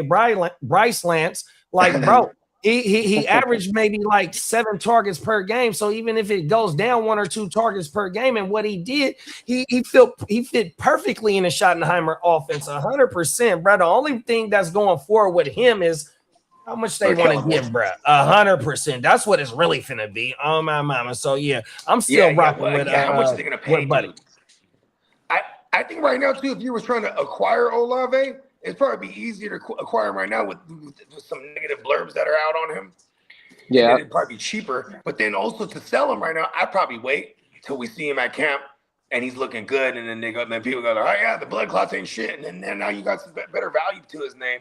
And you go to a receiver needy team because you're not lying when you say, "Hey, I'm shooting you an alpha from last year." You know what I mean? Mm-hmm. Yeah, this is the time to buy Olave because it sounds like the blood clots they got, they treated it soon enough to where it shouldn't affect him for this season. He's expected to be cleared at the end of this month, so I don't see it being an issue. Yeah, and what's at the end of this month too?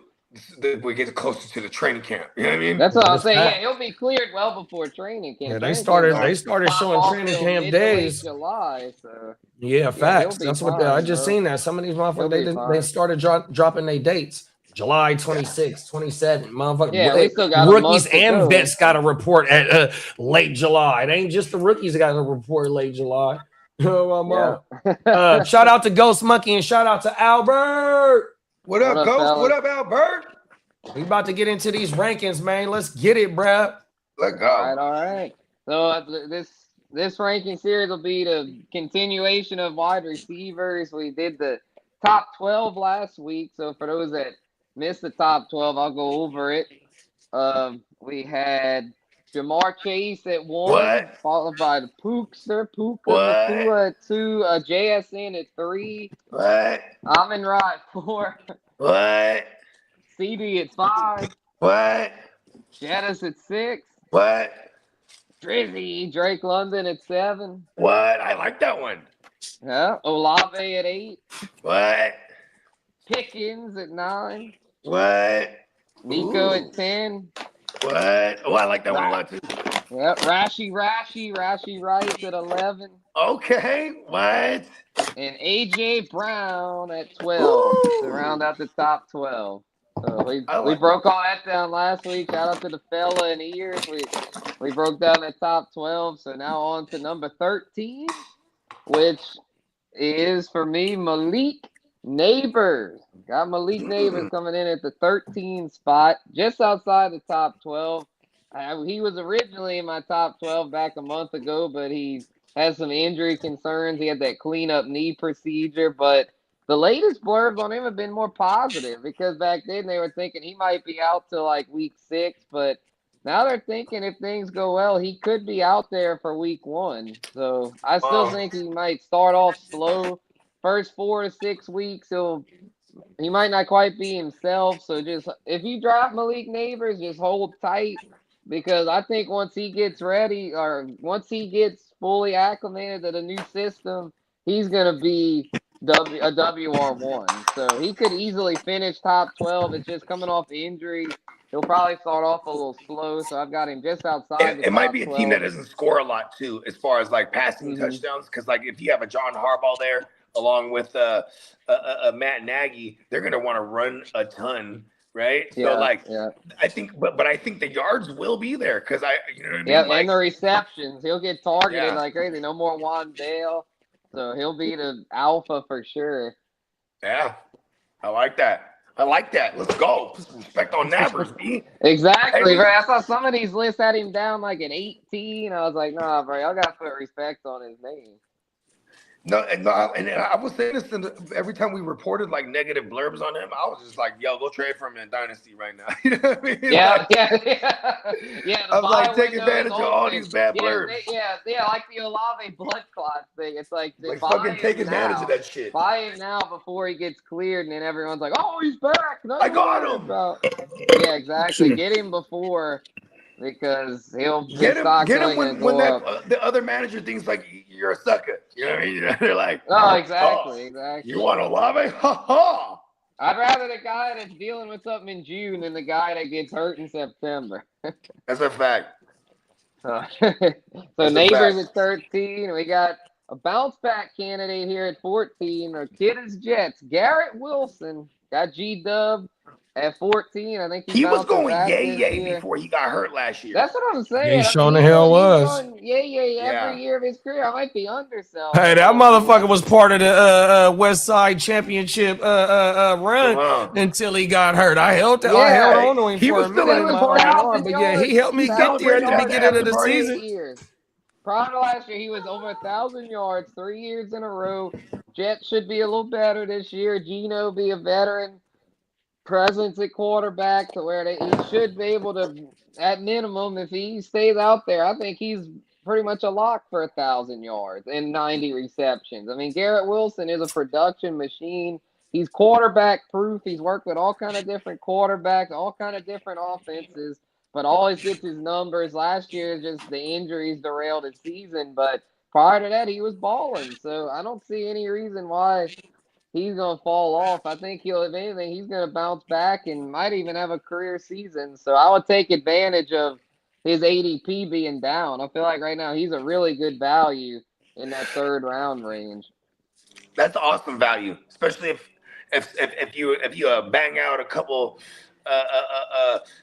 running backs early, right? Exactly. And like, I would not feel bad about starting off my receiver room with a Garrett Wilson. You know what I love even better? Garrett Wilson's my 3rd when I'm just banging out receivers back to back to back. Yeah, you can do like a freaking JSN London G-Dub stack. That'd be crazy. That would go crazy. Or even if London's on, you could probably get like if you want to swing for the fences, take like a Rashee Rice in the 2nd.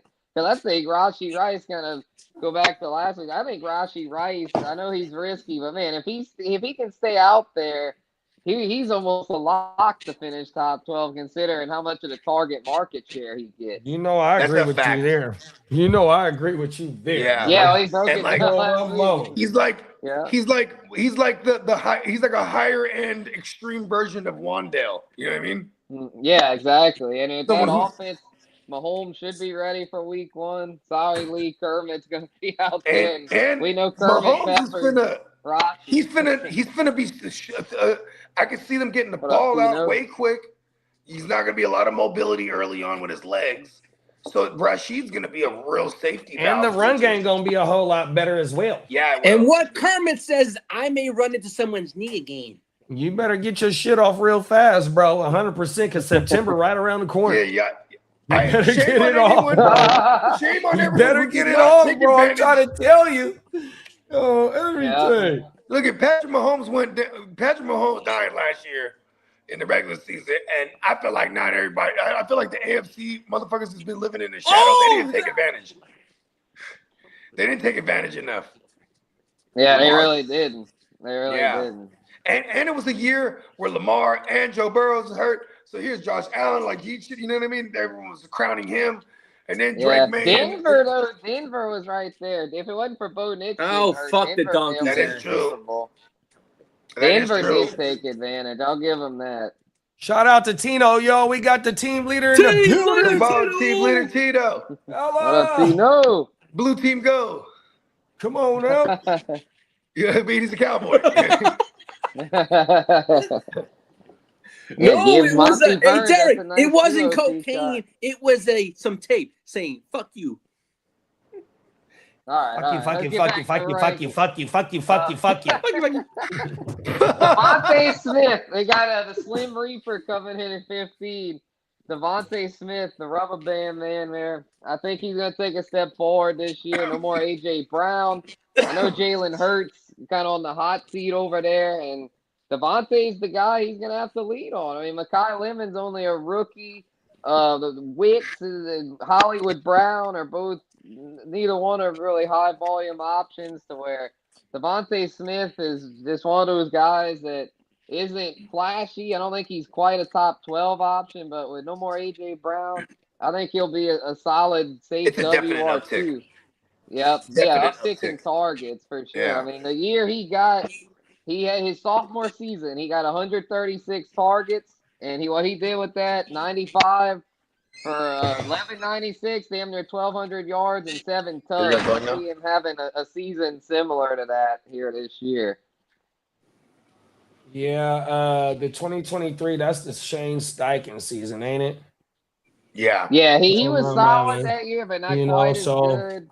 So hopefully Sean Mannion can unlock, bro.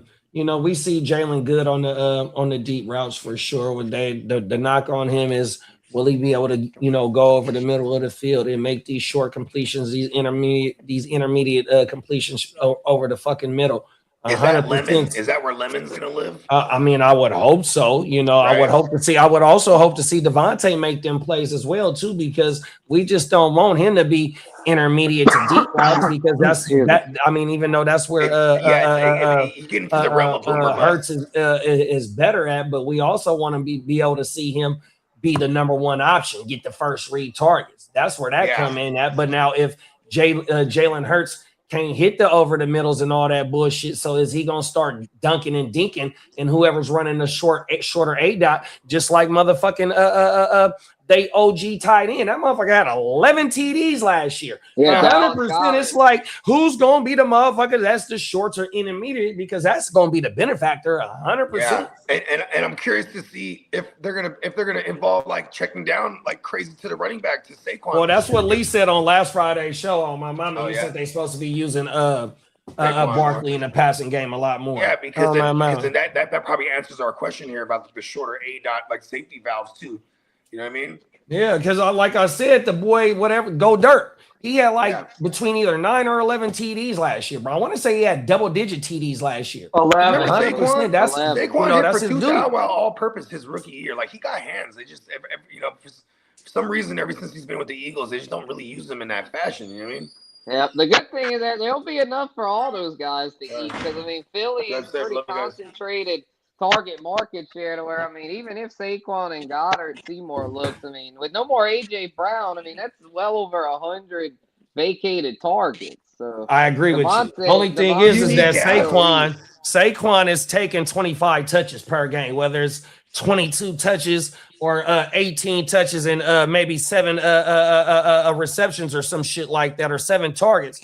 You know, Jalen Hurts, the less he throws, the better is he quarterback. So if Saquon is giving you 25 touches per game, you want Jalen Hurts to be at about 25 attempts per game, 100%. Yeah. And with them investing they invested in Lemon, Dontavian Wicks, and that fucking tight end, and Hollywood Brown, bro. They brought in 4 motherfucking receivers. Bro, they trying to see what works best as well. So it's going to be a low concentrated target share over there, 100%.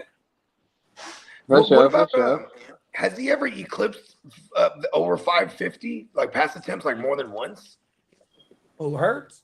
Yeah, like I feel like he's at least won 550 at least once. Like he went 538 in 23, and then that's his career high.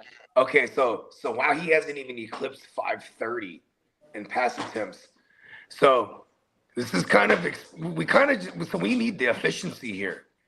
100%, and that's not his special. Going to go anywhere. Yeah, well, for sure. Well, yeah, like I said, these rankings are fluid, so as time goes on, might have to knock Devontae a few notches down, because y'all bring up some valid points about it not, being not as much of a concentrated target market share as some are thinking. So let's move on to someone here at 16 who, as of now, it appears he's going to see a big share of the targets over there in Baltimore, and that's Zay Flowers. I got Zay Flowers coming in at 16, and he's someone that isn't always the most flashy, but for PPR, bro, and volume purposes, he gets it. He freaking gets it. He had over 1,200 yards last year. It was a quiet 1,200. That motherfucker was WR7, I think, last year, big bro. He got it in, bro. He was WR7 last year, bro. I didn't know that shit. Bro. He won people chippers for real. Average his yards per game over 71.2 yards per game. So that means on average he was getting you over 7 points just in yards. And in the 86 receptions is nothing to sneeze at. Touchdowns only at 5. That's been that's where he lack at, because he's not a red zone threat. We seen him drop the ball in the playoffs in the end zone. He ain't no red zone threat, but he showed beat your ass. Never again. Oh, mama, when you got Derrick Henry and Lamar Jackson back there with a running threat, he's gonna produce. Them is facts. I agree with you. I'm glad you got him in your as a high end WR2. What you said you got him at 14? 16. Oh yeah, I ain't mad at that. Buddy finished as WR7 last, 14.1 yards per reception, dog. 100%. He finished just off the yardage. We'll swap him and Devontae. We'll move Zay up to 50. Yeah, Zay, bro, I think is getting slept on for real. I like that swap. That's a good swap. Talk that talk, bro. Yeah. Yeah, because, I mean, we know he's going to get – and if they bring in Diggs, I still think Zay is the top target. I mean, they drafted 2 wide receivers this year. They lost Isaiah Likely this year, or whatever you want to call it. You know what I mean? So they searching for some help for him, and those wide receivers that they brought in, even with Devontae Walker still being like, bro, that's no threat to him because he don't play what they play. 100%. Yep, them is facts. Yep. So got Zay there, Zay and Devontae 15 and 16, and then we got King Tet coming in at 17. Tet McMillan, bro. He was rookie of the year last year and should continue to build upon that in his second year. You know, him and Bryce Young had a nice connection, and Carolina balled out in that fucking playoff game last year. In that game against the Rams where they gave the Rams a scare. I mean, I think that showed that Tet's here to stay. Like, Tet is not going anywhere.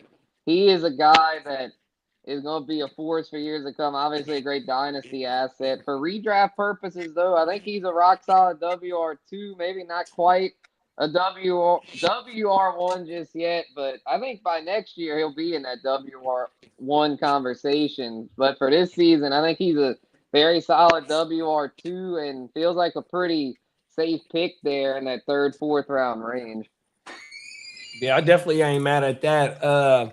Only thing is that the 4 TDs that he scored, he got 2 TDs in each game. So hopefully he can be able to put up some higher number in TDs on everything, because the value gonna be there for him. He had 7. He had 7 for the season. He had 7 for the season. Yeah, okay. Over 1,000, you know, so not too bad, you know. If at his size though, 8 to 10 would be nice. If he could get 8 to 10 and over 1,000, he'd be pushing WR1 range. Them facts. So yeah, he's right there. I was off by 3 TDs on my mama. I know it. It's all good. Shit. Yep, 70 receptions. That's the thing for PPR. That's why I'm leaning Zay and Devontae slightly more than Ted, is because of the receptions game. I feel like those two have a little better upside as far as receptions, but yardage and touchdowns wise, Ted might outdo those guys, in which case he could easily finish above them. And what you say? You said you was worried about Zay and who else over Ted? I had Zay and Devontae over Ted at 15 and 16. I had Ted here at 17. What I would do is I would flop. I would switch. I would move up Ted to 15 and then bump down Zay back to Zay to 16, and then 17 I'd put Devontae. I like the shit out of Teta Rosa this year. Mm-hmm. I could see that happening. You know, like I said, he's ranking Teta Rosa. If he gets the amount of touchdowns for real, if he gets the touchdowns, he could be a back end WR1 easy. Exactly. Yeah, because he's got the touchdown upside. His size, what is he, 6'5", 212? Yeah. And this is Bryce's third year in Canales' system. Yeah. Mm-hmm. Yeah, Canales is a rising.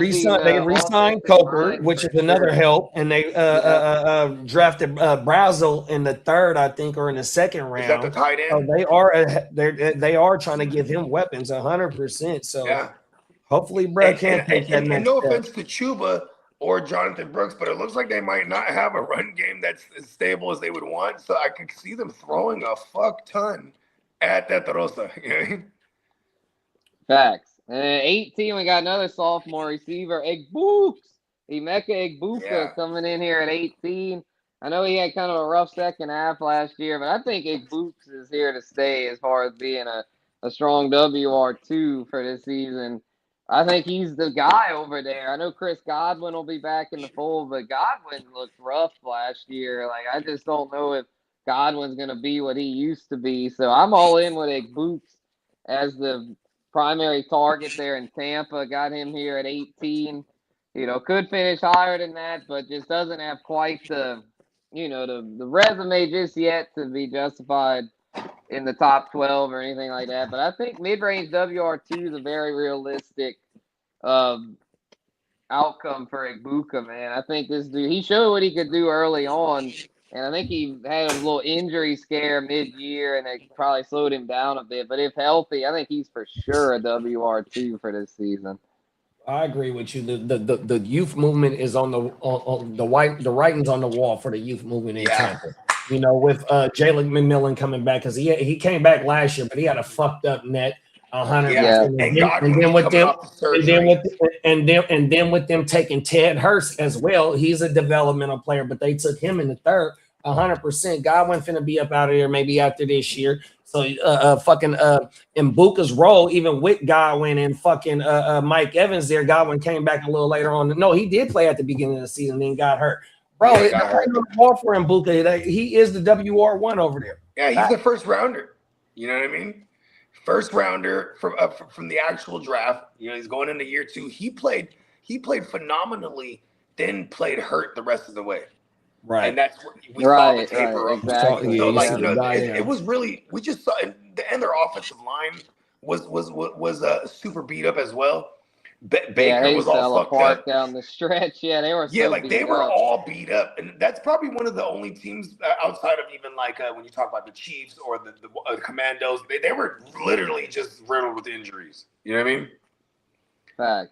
So yeah, I think he'll do like he did in the first half of last year, and if he can do that, then he might He's fucking amazing. Ranking. Exactly. Yeah, he's at 18. He could finish 12. So. A lot of these WRTs are right. He could be a tier jumper for sure. Yeah. So coming in at 19, we got T. Higgins. T. Higgins last year, the touchdown machine, didn't do quite as well yardage wise as he normally does, but I think a lot of that had to do with Joe Burrow being out. If Burrow can return to full health this year, then T. Higgins should get back to close to 1,000 yards. And even without Burrow last year, he had 11 touchdowns, back-to-back years of double-digit touchdowns. You know, his PPR upside's a little capped because he's just not the Chase getting such a high percentage of the targets there. I mean, T. Higgins only caught 59 passes, but he always does a lot with his receptions, and he's very efficient in the red zone. He's a big body, 6'4". You know, if he's healthy, I mean, he's getting 8 to 10 touchdowns. That's fact. So. Yeah, I think T. Higgins I know he's had some injuries throughout the year, but he's usually always out there for most of the season. He's been beat up a lot, but he's played at least 12 games every year of his career, and he'll be entering year 7. He got his bag, I mean, he's here to stay next to Jamar, to where I think with the Bengals airing it out like they do, T is still a fantasy WR2, so I got him here at 19. I love this take too because, like, honestly, like if you ask me, because I'm a super Mighty Joe Young truther, man. When they're all healthy, they have the potential to having 2 guys finish in the top 12, even. You know what I mean? Like, you know, especially if their defense still doesn't show up. But you know, it's really just health with T. Higgins. You know what I mean? Yeah, really just health. Yeah, exactly. If he could stay out there all 17, yeah, he could exceed that ranking. And Tino said Devontae Adams, he said Devontae about to eat. Rams the best team, and they going to air it out like the Cowboys. Yeah, we're getting to him real soon. We'll get to him real soon. At 20, though, all right, Ears, you listening, Ears? I don't know if Ears is here. He got all those ears. He's about to miss out then because we got his guy at number 20. The Scottish lad. Yes, Bounce back candidate after a really disappointing sophomore season. I think the laddie will be back to being fantasy relevant this year. Last year, he just kind of fell off the face of the earth. But it was Keenan Allen. Yeah, Keenan Allen fucked it up. But I kind of think Keenan Allen is going to go elsewhere because, I mean, they drafted that kid. And then they have Keenan Allen is currently not on the roster too, so that's exactly. So you know what I mean. And I think the biggest reason why I feel good about Ladd bouncing back is because of the new OC, Mike McDaniel. That system is gonna produce 1,000-yard receiver, and Laddie showed he could do it as a rookie, over 1,100 yards. So I see him getting back to that this season. Mike McDaniels, we're not too many years removed from him having Tyreek and Waddle finish in the top 12. You know what I mean? With a Tua throwing the ball. You know what I mean? Exactly. So I think the laddie's in a really good position. Yeah, Justin Herbert's throwing the ball. I mean, that's an upgrade over Tua in my humble opinion. Big facts. And better offensive line when healthy. You know what I mean? Like, yeah, it's really exciting times to be a Charger fan. Especially for anyone who has these pieces in fantasy, like this is a massive upgrade with Mike McDaniels there for all these guys. Right. And I like the lads best. got Hampton as RB10 overall. They talked about him during the running back rankings, and it'll be interesting to see how the rest of that skill group pans out. They got a lot of tight ends over there with Gaston and Joku, and then you got QJ and Harris, and them all battling it out for targets behind Laddie. But I just think Laddie is the clear-cut top option to where I think he's gonna eat. Like, he's gonna eat this year, and he's gonna come at a discount because of how disappointing he was last year. The Laddie. Because he was going very high last year. He was like a second, third round pick last year. But this year he'll probably be more like a late third, early fourth, and that's good value. Excuse me.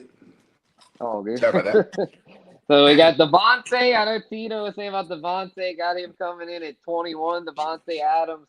Can't forget about the OG. You know, he isn't quite on the level he used to be, but touchdowns-wise, he's as good as they get. I believe he led the league in receiving touchdowns last year, despite missing 14 of them. games.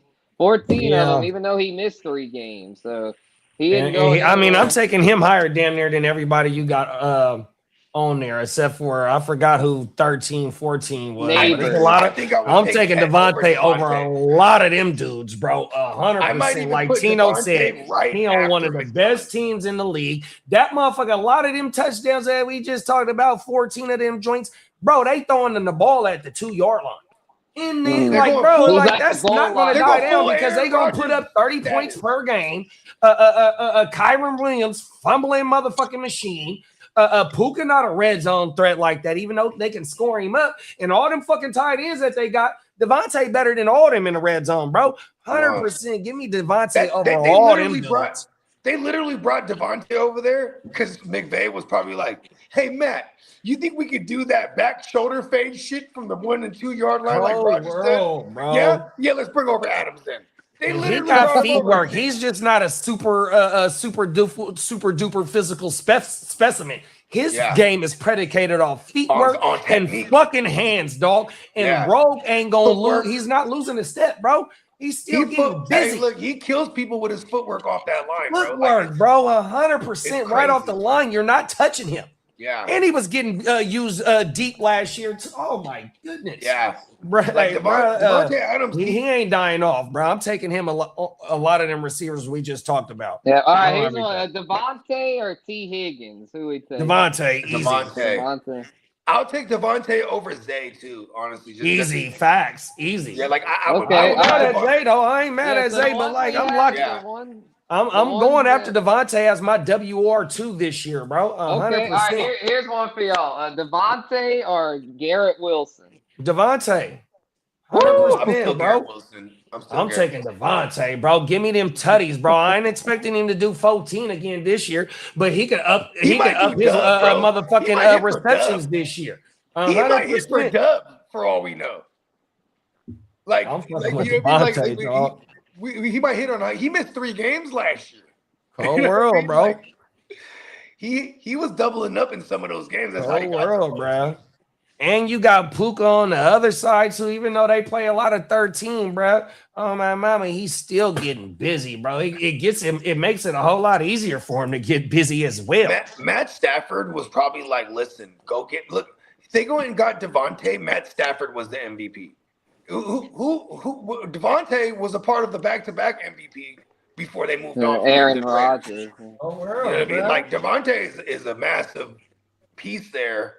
You know, I'm gonna hate it when they get to the point in the year and then they go ahead and add Tyreek Hill just for the fuck of it. Watch this. They're fucking crazy, dude. I hate the Rams. You call them the Hollywood Rams? The Hollywood Rams. All-star power. All-star power. Facts. Come on. Yeah. Oh, world. Fuck them. Yeah, fuck them. 22. We got Jalen Waddle. They're too good. Ears is back. Okay. Yeah, Ears. We had Laddie McConkey crack the top 20, bud. There you go. Okay, I can hear Lee, but now I can't hear Spencer. Oh shit! I'll be back. Yeah, fuck them, Tino. You ain't never lied, big bro. Y'all got me. It's beef right there.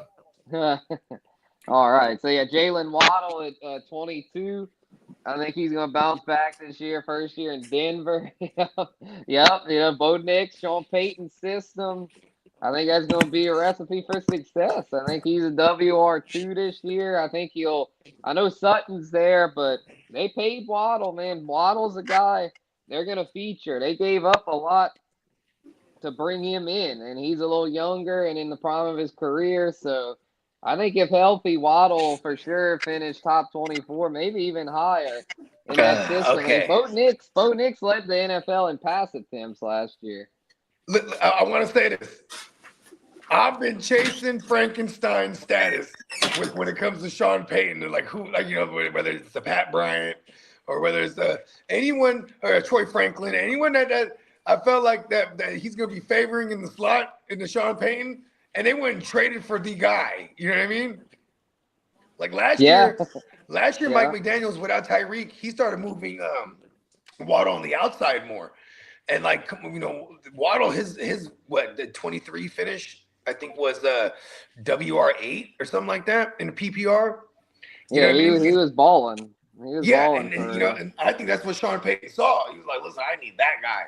Where I could have a guy who can move the chains. He's like Jarvis Landry 2.0 for real. Come on now. Yeah, he can do it all. He can stretch the field and move the chains on short to intermediate. And then not even that though. It's gonna be to run after the catch because, like how Bogey said, if we get this motherfucker in the slot, in which we know he one of the fastest motherfuckers out there, the way that Sean Payton be able to scheme a motherfucking Mike Thomas, who was a slant boy running shit out the slant, but ain't got no motherfucking speedy 4-7 wide receiver, 100% like his uncle Keyshawn Johnson. But yet they had 100%. So Waddle, I love the Waddle take, big bro, on my mama. I love Waddle to be my second or my third. If I can get Waddle as my third wide receiver, bro, I'm winning. 100%. I think you have him ranked here. It's kind of built in with his injury history. I feel like because if he stays healthy, this guy could hella jump to the tiers. Like I feel like that 1,400 for sure. And we can get back to that 1,400 yard season that he had. What was that in 2023?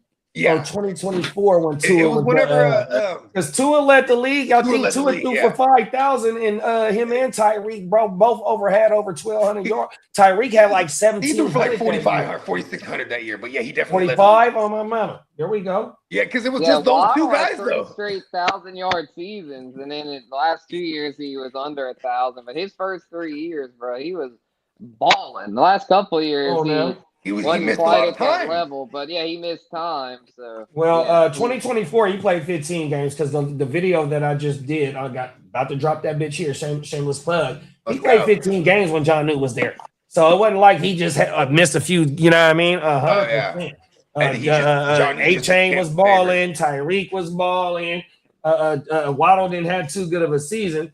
But yet he was still there for 15 games while John Newton was balling. We saw the emergence of John Newton and A-Chan too. You know what I mean? In year 2. Oh, world.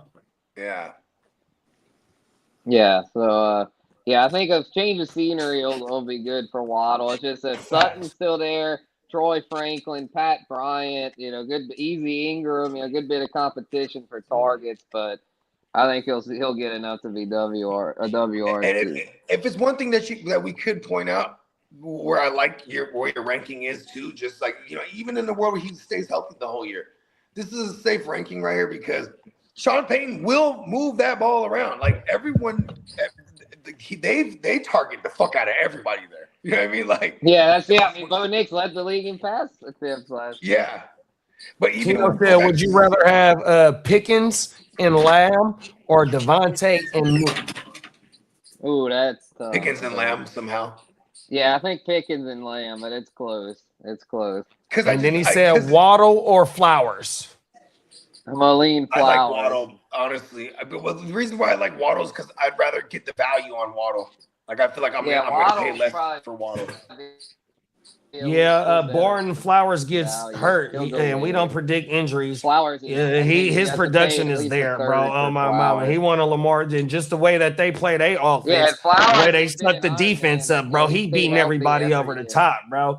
100%. Flowers got a higher chance of finishing back in the WR position, WR1 territory than what Waddle. We got to see if Waddle can jump all the way up and be the number 1 wide receiver. And they still got, like how you said, Bogey, they got Sutton, they got your boy Troy Franklin, You said Pat Bryant. Mims, They got RJ Harvey who can catch the ball and go take it they're gonna throw it at so we got to see where RJ he fit in Harvey, at. Give me Flowers over Waddle. Okay, I'm with you on that. Yep, I agree. I gotta start putting more respect on Zay Flowers' numbers, bro, because it's undeniable at this point. Yeah, same. I feel you, Bogey. It's like when it's just the role that he plays, and he plays his role well in the offense. You know what I mean? Yeah, that's it. Mark and he's going into year 3, huh? Is this year 3 or 4? Yeah, Mark Andrews. I don't know. Having a more year 4 for Zay. Mark Andrews having a reduced role has helped Zay. Yeah, Mark Andrews is gone. Cool. Yeah, I mean, he's still there, but he's still there. It's just a reduced role. Likely's gone. Isaiah. He's there for half the year, Mark Andrews. So, yeah, and it's even when he is there. I mean, it's a reduced role. He's not. What because of his diabetes. A lot of injuries. Yeah, a lot of health problems. Yeah. Tino said, "Thanks guys for the support. I would take Devontae and Nuke. LOL." And then Derek said, "Give me tickets to laugh." Hey, shout out to my Cowboy brothers, man. 100% GP. Are you with? Hey, Derek, here we go. Hit the drop. Are you with that? Hey, let's go. With me. Oh yeah. Oh yeah. So we got a breakout candidate coming in at 23, and that's Luther Burden. Let's go! Let's go, Spence. I didn't know where to rank He made the top 24, big bro. I got him in there. I had to put respect on his name, bro. Let's go. Doing some mock drafts and shit. I was like, man, Luther Burden. But then I started doing research, and I was like, bro, that motherfucker is on my must draft list for 2026. He really emerged 100%. last year for real. He passed up Rome Odunze as the top receiver over there, and I think that's here to stay because Luther Burden has all the talent you could ask for. He went later than he should have. He should have been a first-round pick. I mean, this kid has potential to be an elite receiver, and so I think he is just scratching the surface of what he can do. So I got him getting that top 24 finish. Caleb Williams, I think, will be among the lead. I don't think he'll lead the league in pass attempts because they run it a good bit there with Ben Johnson, but they do air it out too. So they're going to air it out enough to where I think Luther Burden's a really good breakout candidate. So I got him at 23, and he could easily be one of those tier jumpers, as Bogey likes to say. Facts, bro. Like you said, even though Manungai and DeAndre Swift, they run a 50-50 run balance over there, right? But I'm finna pull the numbers up. This motherfucker, Luther Burden, his shit was so efficient with Caleb Williams, and his ADOT was so short, bro. It's like he's the one, like, and then his first. Hold on, let me put the shit up. His first read targets, dog. Hold on, Burden. Oh my mama, bro. Here we go, right here. This dude, man, this shit was so efficient last year, dog. And he didn't start to take off until later in the season as well. I would go over his game log: 60 targets. 47 receptions, 652 yards, bro, on 47 receptions, dog. 334 yards after the catch, a.k.a. Deuce yards. 100% design targets, 15, 1 per game. We got to get him the ball. First read targets, 2.3 per game. We got to get him the ball, dog. Hey, Spence, bro. Hey, he finna be a tier jumper this year, 100%. I'm glad you got him where he at. I hope we could delete the stream right now because we don't want to bullshit ADP. Oh my mama, I'm trying to bring his ADP on my must draft list this year. It's already up there. That's the thing. When I was doing those mocks, I was like, man, his ADP is already up there. Bro, I've been standing on that since last year, though, bro. Like 100%, bro. I've been saying this shit for a minute, I've been the Romo Dunze guy. And like it's hard. Yeah, I wasn't a Dunze guy too, but after doing the research, I was like, yeah, I'm trying to tell you, Spence. Yeah, I agree. Yep.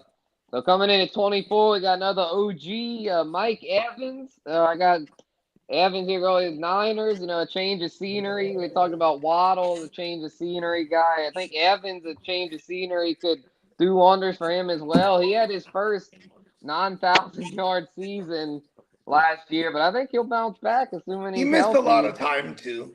Yeah, he missed a lot of time at the hamstring stuff. He is getting up in age. He wants 1,000. He wants to add another 1,000-yard season to his resume so he can match Jerry Rice. Wow, he's a Niner. Let's go. Exactly. So He's got a legacy. He's following in the legacy. I mean, all the great receivers there. I mean, with Jerry Rice, T.O., I mean, the list goes on and on. And he's a future Hall of Famer, Mike Evans. So you know he's going to be motivated to put up some strong years with the Niners. I mean, he could have 2-3 more 1,000-yard seasons left in the tank. So I think he's a back-end WR2 with upside for more. I mean, if he catches 10 to 15 touchdowns, I mean, he could easily exceed this ranking here. I agree with you, and also to double down on that is that we're going to get back to being a power run game, 100%, bro. It was at 3.6 yards or 3.7 yards per carry, fucking horrible, 100%.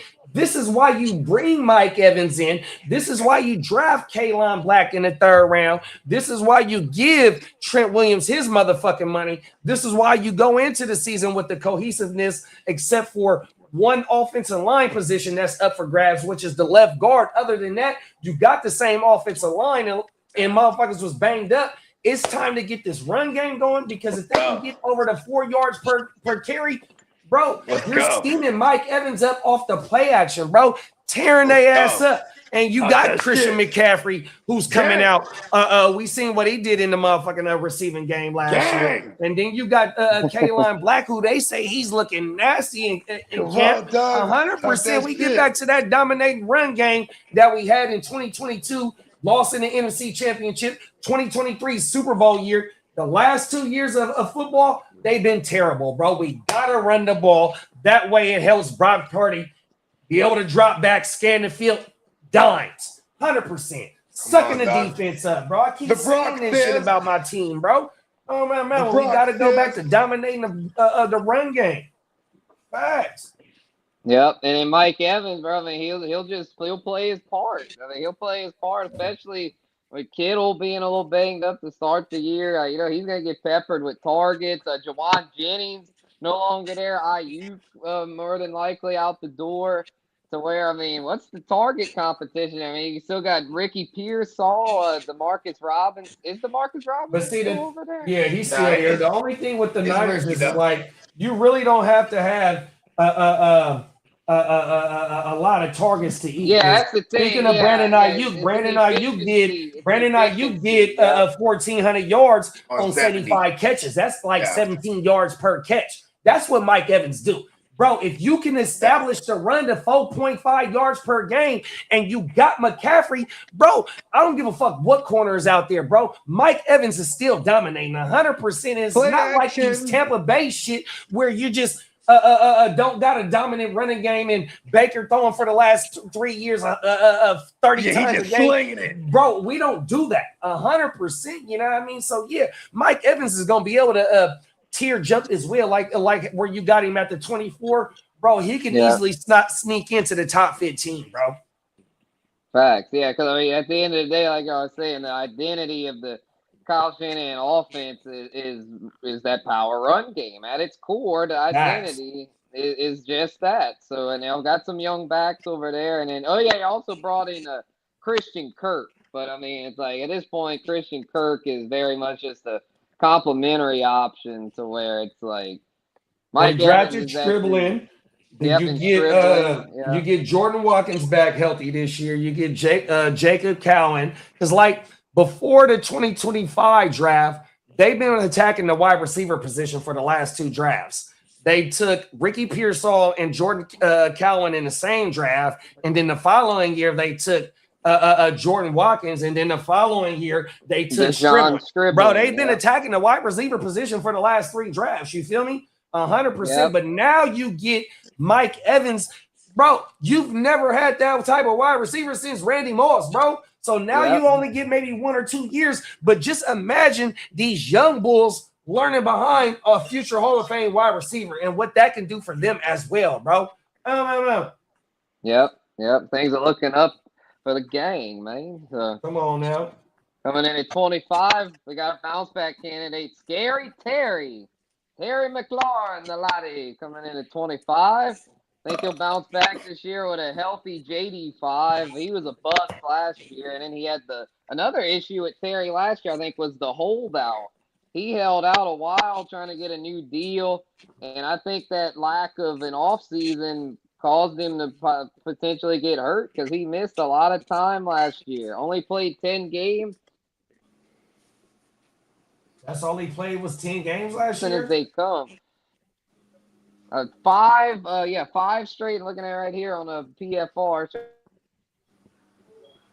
season. But last year was a big drop-off. But let's not forget that in 2024, they made the NFC title game. JD5 led McLaurin to a career high 13 touchdowns. Prior to that, his career high had been 7 tugs. So if JD5 can get back to form, I think Scary Terry could easily get back to maybe not quite 13, but he'll easily get back to a wow, probably around 80 receptions and a decent amount of touchdowns. So I think he's a very good bounce back candidate. He's going to end up a steal, I think, in a lot of these redrafts. Yeah, no more Debo too. So there's quite a few vacated targets. The alpha. Right, and like targets. Yeah, even if they bring in an Ayuk or a Diggs, they're rumored to bring in Stefon Diggs too. I mean, they need another weapon because Stefon Diggs, he's been shown that he could be a slot threat as well. So I think McLaurin's role is safe no matter what. He's paid, 1, and then 2, he already has the rapport with Jay. Like that was just another one of those teams. Them, the Chiefs. And who was the other team? They're just riddled by injury. That's really just the story of their 25 season. You know what I mean? The Giants. The Giants. Touchdowns with JD5's rookie year. Yeah. Lauren had like 12 or 14 TVs with JD5's rookie year. Everything. I think it was 13, right? You said something like that. You know what I mean? Yeah, 13 tugs. 13 tugs. There you go. Yeah, facts. Yeah, it was shit 13, going crazy. Yeah, he could easily. That's what's so crazy. I feel like every name I bring up here in this year, everyone, he could be a tier jumper. See, and that's all these WR2s. That's what we want to identify because, say, like if we want to go tight end or running back in that second round, we can still sneak and get our WR2 in the 3rd and 4th round. You feel me? That's why we want to be able to pinpoint some of these wide receivers that might fall down to a WR 24, 23 in people's rankings. But bro, them is motherfuckers that's going in the 3rd and 4th round. 100%. So if you getting your WR2 in the 3rd or 4th round, maybe even in the 5th, bro, you also got your tight end and maybe your your running back too. 100%. I ain't mad at that. Yeah. Facts. Coming in at 26 here. Oh, go ahead, Bug. No, I was just gonna say too, especially like we're in super flexes, like people might be going early QB too, and then like that's true. Those super flexes, yeah. Hey, you got a lot of homies that's always going QB early in super flex. Come on, them is facts. You seen it at the West Side draft last year. It's a game of chicken. Yeah. I play chicken when it comes to QBs and shit. Yeah, but I know I'll get to a certain point where I'm like, but if you wait too long, it can be rough. Yeah, you end up with like fucking Malik Willis and Geno. It's like, oh fuck, what happened? You definitely got to set a parameter for yourself, right? Right. You don't want to wait too long. Yeah, like you don't be stuck. I usually have a cutoff. I have a cutoff point. Rookie and a has-been. Like last year, my cutoff point was Sam Darnold, and like I feel like Sam Darnold, Cam Ward, guys like that, they're going to be in this cutoff again this year. You know what I mean? I mean, Malik Willis is like, if I have a Malik Willis on my team this year, I swear to God, he's my 4th QB. You know what I mean? Like at that point, I'm just getting greedy. You know what I mean? Because then you're making life harder on the guy that decided to wait. That's another. Yes. And holding them hostage, the trade. A lot of times, if I have 4 QBs, they're probably all in those later ranges, like all 4 of them, or like 3 out of the 4. You know what I mean? Yeah, you could do like a Bryce Young, Cam Ward, Malik Willis, Shedeur type thing. Boom. I would love that because I would feel like the rest of my team is hella gangster, though. You know what I mean? The rest of your team, then like Pooks, like Jay Love, what's the Breeze? I mean, You probably shit. loaded it running back, and then you get guys like freaking like Neighbors, Zay, Ted. Like you probably got loaded with receivers. Might have yourself an elite tight end too, like a McBride or Bowers. It's like, if you can stand the weight on the QBs and Superflex, you'll have a crazy good skill group. Because half the leagues going QB early. Yeah, and then they kind of eliminate themselves from going like QBs at one point too. You know what I mean? If they went in early, then you know what I mean. There's not too much. Yeah, and then they're scrambling. That's like, oh fuck, I guess I gotta get like a David Montgomery as my RB1, or if they wait too long on running back, because I've played that game before. And the one year, that's usually the game I play. Yeah, shout out to the SBI. I did the year I won. I think it was my first year in it, and I won was Josh Jacobs. I waited to get Josh Jacobs as my RB1 in that joint, like the 7th round, and he ended up having a top 5 finish, and that was a big reason why I won that joint. I remember that shit. I think you made like a massive trade too that like ended up working. Oh yeah, with Kev. Shout out to Kev. Yeah, everyone was saying I lost it, but I ended up winning that shit. Yeah. Come on now. See how this shit work out. That's what I learned. Let them run their fucking mouth. Let them run their mouth, because I got the last laugh at the end of the day. I think you might have sent him. Was it Cooper Kupp? Oh yeah, I got Jettis. I gave up a lot, but I mean, I think it was like Cooper Kupp. This is Jettis we're talking about here. I think it was Kelsey. I know was part of it. Was it Kelsey and Kupp? No, he already had Kupp. I don't think it was Kupp. I think it was Waddle. I think it was Kelsey. There you go. Waddle. It was Waddle. You're damn right. Jettis and Kyle Pitts didn't really pan out, but Jettis was so went good crazy to where it ended up about an even deal. It was about and he won the chip. And I won the chip, so it's like, that was that year with the COVID though. I don't know, Damar Hamlin. The Damar Hamlin. That was the Damar Hamlin year. So it was 21 year.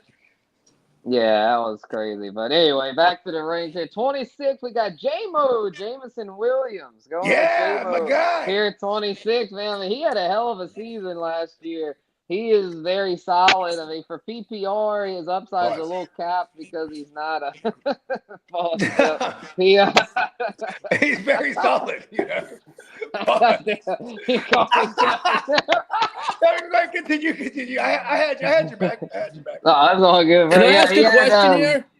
All right, does go ahead. Laporta hurt JMO this year? No, Laporta's got his own role. Laporta, they can all eat. I think Goff throws it enough to where there's enough for all of them. Spence, I think he means because of the new OC coming over from Arizona, where hyper. Yeah, it kind of was. Yeah, a McBride. You know what I mean? I don't know, man. You got. These are the two guys that are paid. I don't think J-Mo so. Yeah, I don't think so. J-Mo's paid. He's gonna get his. 100%. Yeah, and I think the reason Arizona, McBride is one, he's an elite talent, and also, with Marv not really panning out as well as they were hoping, I think they didn't really have much of a choice but to hyper target McBride. True. To where what's the Drew Pet things and you go see there. Okay. Yeah, and Dan Campbell, I know Dan Campbell's not the play caller, but he has a big say in that offense, and he's gonna be getting on him about getting Jameson Williams involved. And I think that was something like that was one of their emphasis last year. That was an issue that they had at times, was not getting him involved enough. Yeah. So I think they're gonna make. He's paid.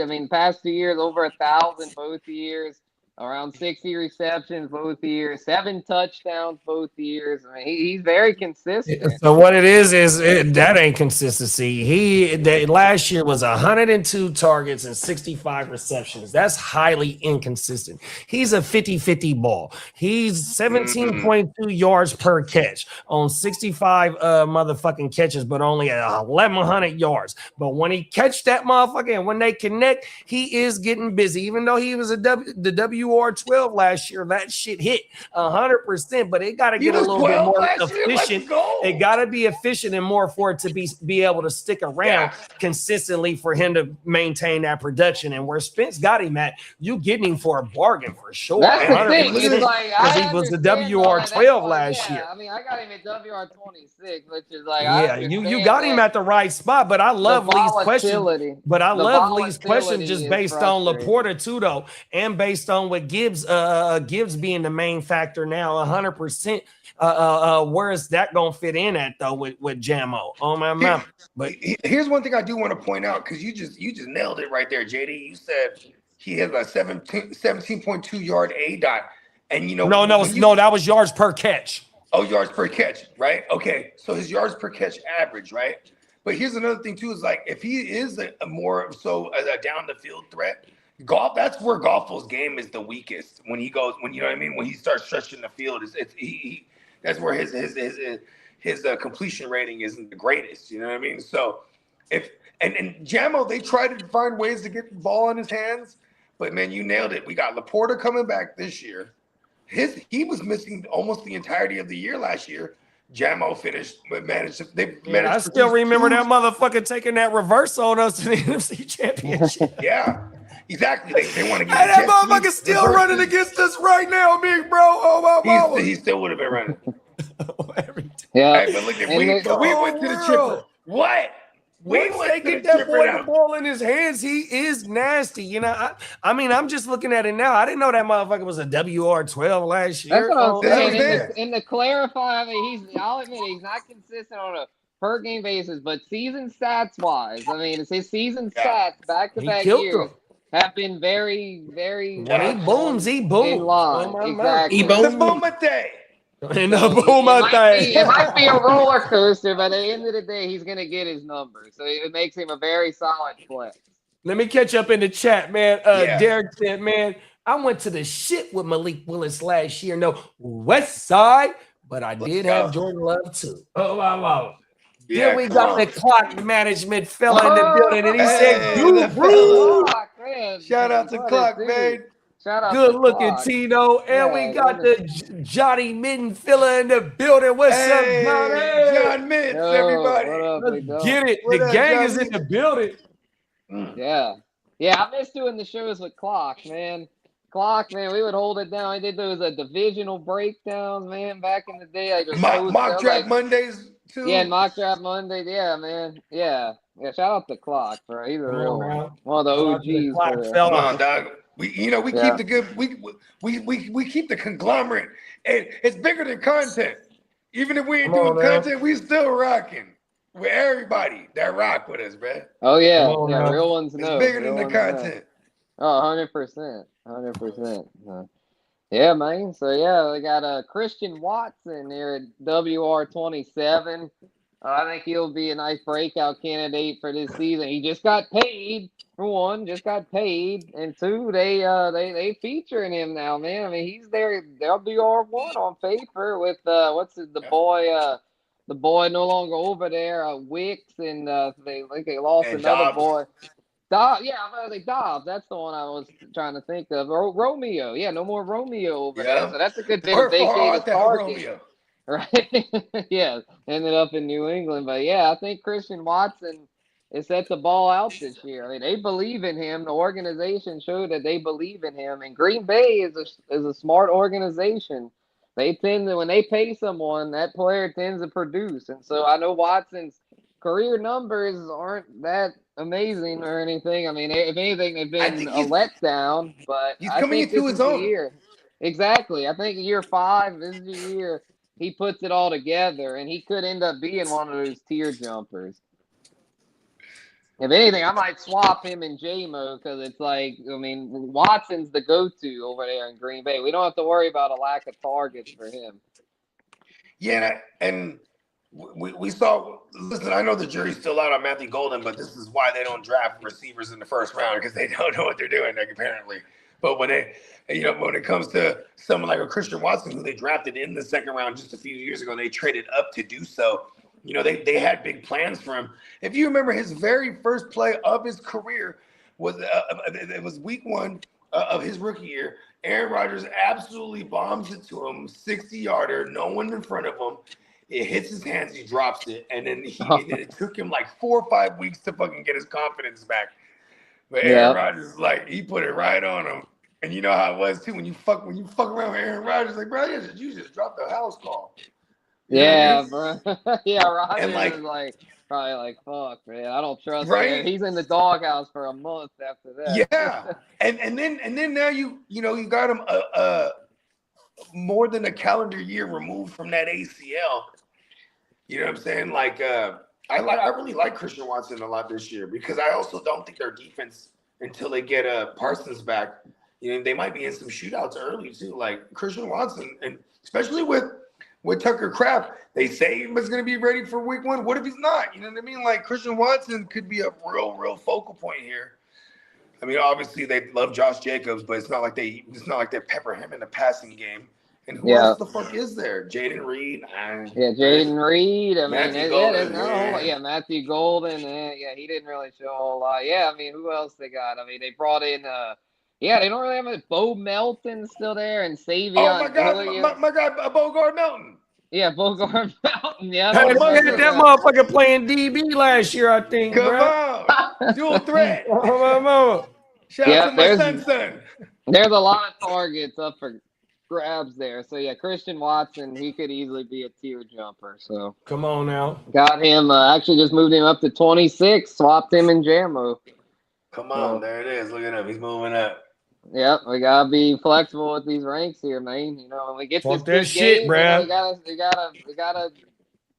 be humble about it. I'll admit I don't know it all, so that's why we do this, man. We gotta get the. You're bigger than me. I swear. See, that's the cool thing, though. Like, right, Spence.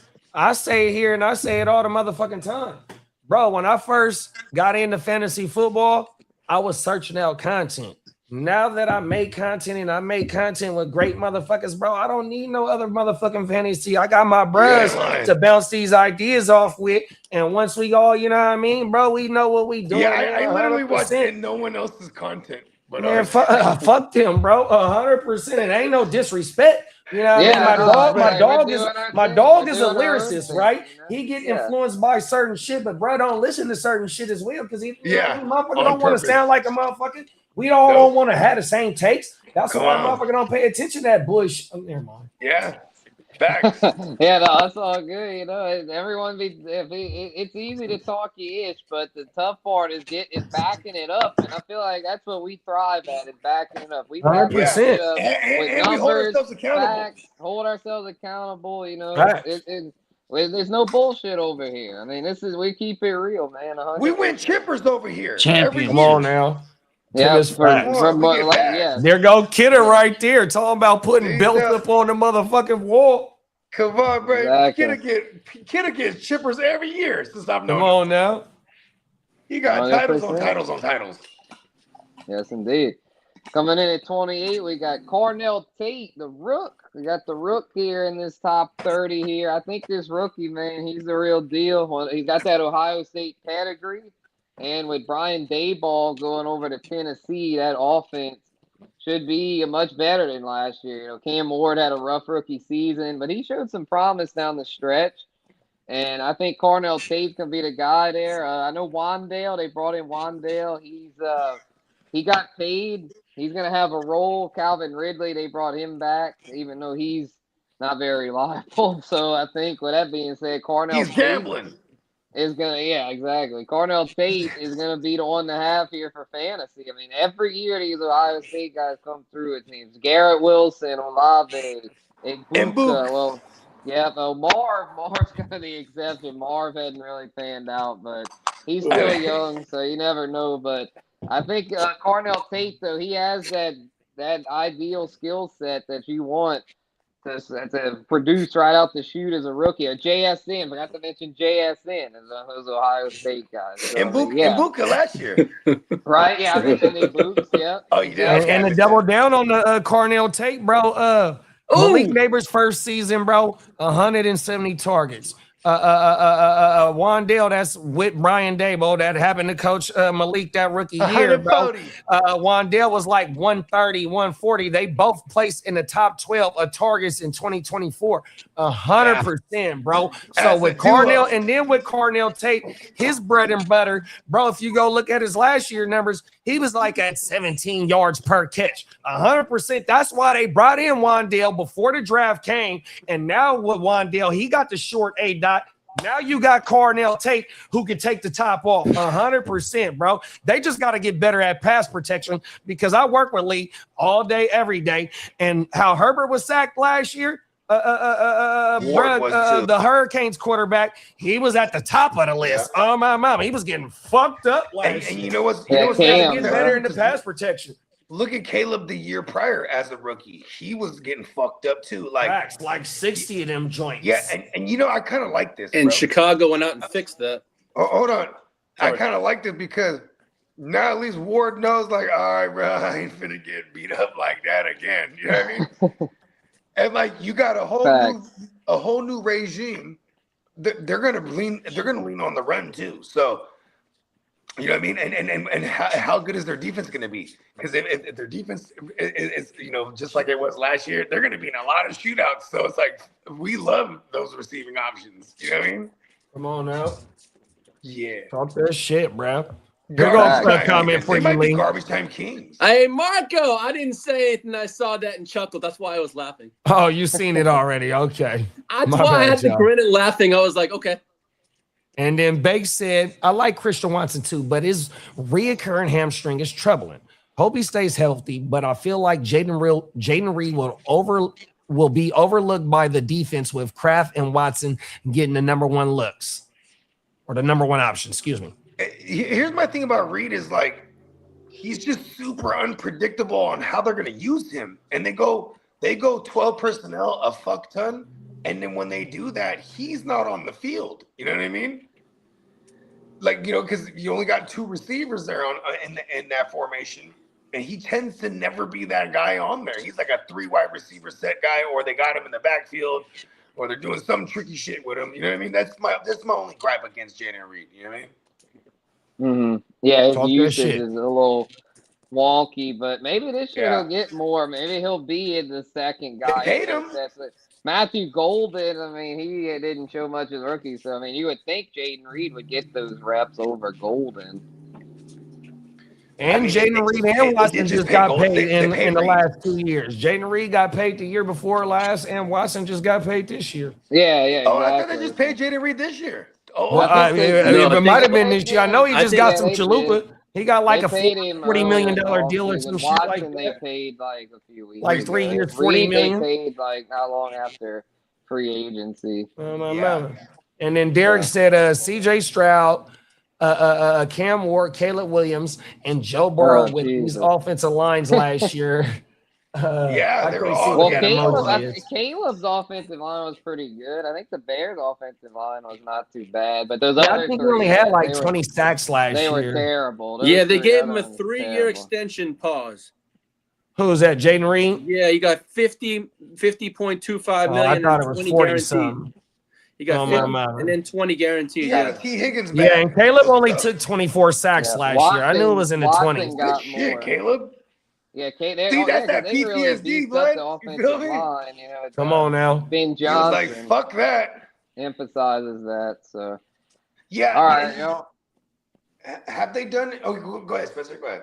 Oh, I was gonna say for these next, I'll just go 4 at a time. That way we can get right about to slide in a little bit. Yeah, all good. Oh, Portugal's up 5-0. Yeah, and I've seen it go right now. My bad, Spence. Woo, the McAfee. Then that's over with. Then 5-0. Turn that one off on to the next one. So all right, so 29-32 here. We got DJ Moore at 29, bounce back candidate headed to Buffalo. He should bounce back to being at least a WR3, maybe even a WR2, since he's Josh Allen's number one option. But he's one of my tier jumpers for sure. They run it like crazy over there, but still, I think he's locked to finish top 36. And we got Parker Washington at 30. I think he's a breakout candidate. He really turned it on down the stretch last year, and I'm thinking that's no fluke. I got him over BTJ and Jacoby I was just about Myers. to say that. No BTJ. Or even Myers as well. Jacoby Oh, Myers, my how mama. Maloney has a first name? Right, I think they're both solid, but I got Parker Washington, bro. I think I ain't he's the mad at guy to you. have over there. Him and he was the one that had the best connection with T-Law. I mean, Brian Thomas is yet to really get on the same page with T-Law, and it seemed like Myers down the stretch last year kind of fizzled. So I think Parker Washington's the dude over there. I don't think that was just a fluke. I think that and he's Parker here to Washington's also supposed to have a bigger role pause this year also. Yeah, That's what and this is his fourth year. He was like a fourth or fifth round wide receiver. He looking to get paid this year. He has to get paid. 100%. Yep, and then another breakout candidate similar to that is a Michael Wilson, bro. I got Michael Wilson at 31. You know, they're saying he's gonna play the Puka role there, and I don't stay with me, Guru. see what having fantasy this year. So got him there at 31, and then Cortland Sutton, I got at 32. He's just a safe, steady floor play, lock for a foul. No Jalen Waddles over 8 touchdowns. He's like a lock for like 6 to 8 in the thou well. Exactly. Yeah, so from a consistency standpoint, gotta give him his respect. Got him there at 32. Nice. So, yeah, that's go ahead, Boog. No, I was just gonna say I just wanted to chime in on the Michael Wilson thing. You had mentioned it already about them. Mike LaFleur talking about utilizing him in that Puka role. Like, that is just like, I hate when someone says a blurb like that, and this is a guy who just had Puka, because now I'm like, I gotta have Michael Wilson. You know what I mean? Right. I know, right? Yeah, give me cheap Puka.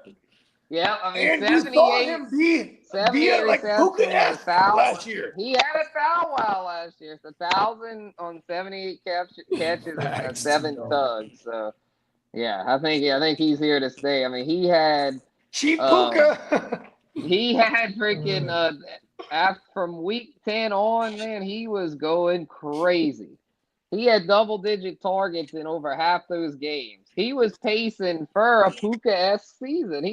Come on. If you take him from week 10 on 109 per 17, it was 119 receptions for 1,649 yards and 12.8 tugs, basically 13 tugs. He was doing it all. He was going crazy there down the stretch. Granted, a lot of those games were with no Marv, but those numbers were something special. Marv was there. Well, he was injured for a lot of that stretch. Yeah. Oh, even though he was playing, Marv wasn't Marv. Like, Marv got hurt, and he was basically as a corpse out there. I mean, he Marv down the stretch last year. It was the McBride Michael Wilson show. No, exactly. Marv was a decoy down the stretch last year. A few games he did nothing. So, yeah, I got him there at actually, we'll just get on to 33 or Marv. I actually have Marv coming in at 33, followed by Ruma Dunze at 34. All right. We could get both of them very cheap this year, I think. Yeah. And I mean, they were first round picks just a couple years ago. I mean, it's crazy to think how far their stocks have kind of fallen, but it's like they're still there though. They're not dead. Like, and they're part of fantasy friendly offenses. Exactly. They're far from dead. So if they fall in drafts, like, I would not be shy about taking them as my WR3. If anything, they could end up being hella values. Fact. So, and then at 35, we got DK. That was it was tough to decide between him and Michael Pittman, but that DK, man, he gets his numbers year after year. So I had to put some respect on the OG. And he got a rapport with Rodgers. Oh, exactly. I mean, Pittman still got to build that up. So I got DK there at 35. You know how Rodgers gets. Yeah. Once he dropped that ball, he's like, fuck this guy. Yeah, once he likes a target, that's how it's like if it was any veteran QB. Once they get a favorite target, they tend to stick with it. So I don't see DK going anywhere. And then at 36, got another rook, man. Shout out to Jordan Tyson. Let's go. He made it. Rounding up. He made it rounding up the top 36. Jordan Tyson. I think he's going to have a big role this year. in Kellen Moore's system, and I know he's had his share of health concerns, but they were confident enough. That's what I'm saying. If the Saints are confident enough to take him at 8th overall, I'm confident enough to invest in him as a flex play in fantasy. That's how I feel about that. What's his current ADP? I think he's going. I think he's getting grabbed paws around like the 6th, 7th round range. I love that. Yeah, I think it's fair. Like I think I got him in the mock the other day. Around there, I think like the 6-7 turn. 6-7. Yep. Oh gosh, but yeah, I think. Say that shit. Yeah, they still be on that shit. Yeah, they're never gonna die. I know, right? Because you can't even count to 10 without it coming up. Yeah. Yeah, facts. They're gonna just Cox saying about JJ McCarthy. Needs to go to the Niners next year so he can become a starter. Yeah, Sammy Darnold did that. Mac Jones is on that trajectory. Yeah, that's where a quarterback, like a former first rounder, humbles themselves, learns under Kyle Shanahan, and then goes on to be a starter. I feel like Kyle Shanahan is like part of the Jedi Council, and he retrains these former Jedis, and then he lets them, and then they go on and flourish, and then he's going to get so angry one day he's going to turn fully to the dark side. If he doesn't get that Super Bowl, he probably will. Yeah, I need that fully dark side Channy. Give it to me. Pause. Yeah, maybe that's when he'll finally get one, when he fully turns. Yes. That's when he'll finally feel your pain. Share it with me. All right, so then I'll do the, let's see, first 6 out, the ones that just missed the cut here was Alec Pierce, Michael Pittman, Ricky Pearsall, Brian Thomas, Jordan Addison, and QJ Quentin Johnson. Interesting. I like that little group right there, too, because those all seem like WR4s I would want on a heavy receiver team. Facts. And then, I hate to even, I got to throw these in, too, because I feel like they're all about the same. And then we got, after them, Wandale, Romeo Dobbs, Chris Godwin, Jacoby Baloney Myers, Malik all Washington, the PPR goodness. and Mekhi Lemon. Got to throw them in there because of potential target volume. Yeah. Same with Malik Washington. I know the offense by sheer absence. Could be WR1. Yeah. That whole list right there. Exactly. So, yeah, that's gonna put a bow on the early wide receiver rankings. Seem like we, I'm glad to share them with the crew here, and appreciate all the feedback from everyone in the chat and on the panel. We'll cap off the early ranking series next week with quarterbacks and tight ends. Pause. We'll do it Friday, but gonna be in St. Louis. Going to St. Louis. Oh, that's right. Yeah, you and Pops have a wonderful trip. Yes, you leave Wednesday, right? Wednesday morning. Yeah, bright and early tomorrow morning. We'll be hitting I-55 going north. So I told Pops to focus on your trip, not the fucking baseball. He's still gonna be calling you. You watch. I ain't answering my phone, man. I'm not. I want you to enjoy. Don't say I told you that. I want him to have a fun trip, man. It's not about calling me. Spencer, we're freaking 11-1. We're just fine. Appreciate you, Derek. Hey, Spencer. Yeah, I'm on the phone with your daddy. I'm like, man, that time flies by. He's dedicated. I told him. I was like, I don't care what the league size is or what the state are. I told him you could compete in any fantasy baseball. I'd put you up against anyone. He's seriously that good. I'm like, good Spencer. That's why I said, you know what, man, you just run the fucking show. Just go. That's probably a good call. That's probably a good. I said, Papa G, if we're doing this that great, because my friend Phil goes, Lee, what he does? He sees your dad's name. He sees Horace in the name, right? He hasn't put 2 and 2 together. So I just say, hey, man. I just say my co-manager.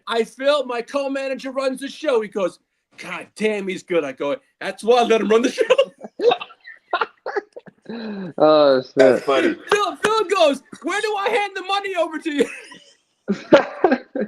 You never know with the offs, bro. That's what they. Hey, Diamond Jones taught us that lesson. You get in the offs, and you never know. You can't count it just yet. What is it? A 10-hour drive?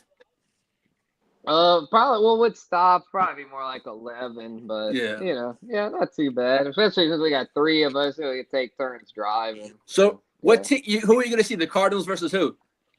Diamondbacks. There you go. Thursday night. So our I gotta say one thing. Be happy, man. Your Cardinals are playing better than my Red Sox. I can't believe it. Yeah, they somehow are. I mean, your Red Sox. Yeah, what a disappointment. Hey, if we're gonna get that number 1 pick, then get that number 1 pick. Yeah, y'all got all kind of injuries though. Like we were saying about like the fucking who was the team? Like they got all the injuries last year. The Chiefs. Yeah. Y'all like the Chiefs from last year. Just injury after injury. Yeah. Anthony. I put it on ownership. Ownership sucks. They need to sell a team. Yeah, Rafa Devers fiasco from last year. Man, that Devers is gone in San Francisco. They got to sell his ass. Yeah, that guy just he's destroyed every organization he's gone to. And San Francisco thought they were getting a hell of a player. Yeah, San Francisco. Yeah, let's not talk. I was at that game with Spencer actually. Yeah, with Diamond. Yeah, right when that trade first happened. We were allegedly lost. I might not have been at the game. Luigi was at that game. I was gonna say, we were both. I was fucked up at that game. Let's go. Good times. Those were some good times, man. Shout out that was with Diamond Joe and Steven, right? Yeah. That was the commissioner of the East Side League. Tino was there too. Yeah, hell yeah. Oh yeah, Tino. Can't forget team leader Tino. Come on. Yeah, we had the starting 5. We had the 5 starting 5. And me and Tino, we were streaming in the back seat, and the car's driving itself, right? And then oh, this is sorcery. Yeah, y'all picked me up in that Tesla. I was like, oh shit. Shit just driving itself. We're just getting loaded. I know. I was like, whoa. I was like, holy shit. This is the future. Shout out Diamond Joe, man. Yeah, we were shout out to Disco Diamond Joe, man. That's the way to put it. We were beyond the game. We went beyond the game. Man. Yeah. It's the game within the game. Beyond exactly. the game. It really was. Getting food was a battle within itself. Just standing in line for food was like a whole other experience. I was like, and that's how it always is over there. But you know what's cool is you got to experience the bacon wrap hot dogs outside, right? Yeah, after the game. Yeah, because that's a hood shit right there, bro. Them outside bacon wrap hot dogs, that's where it's at. It really was. Right? Because they're everywhere too, so the lines ain't long. No, exactly. Yeah, just pick one because they're all the same. They might even be an entire team because they're all the same. Exactly. They're just sprawled out. You know what I mean? Exactly. That's Tino goes, too, I keep looking at the ocean that seemed like it wasn't moving. Exactly. That was the vibe for sure. Oh shit. That's what you call some high times.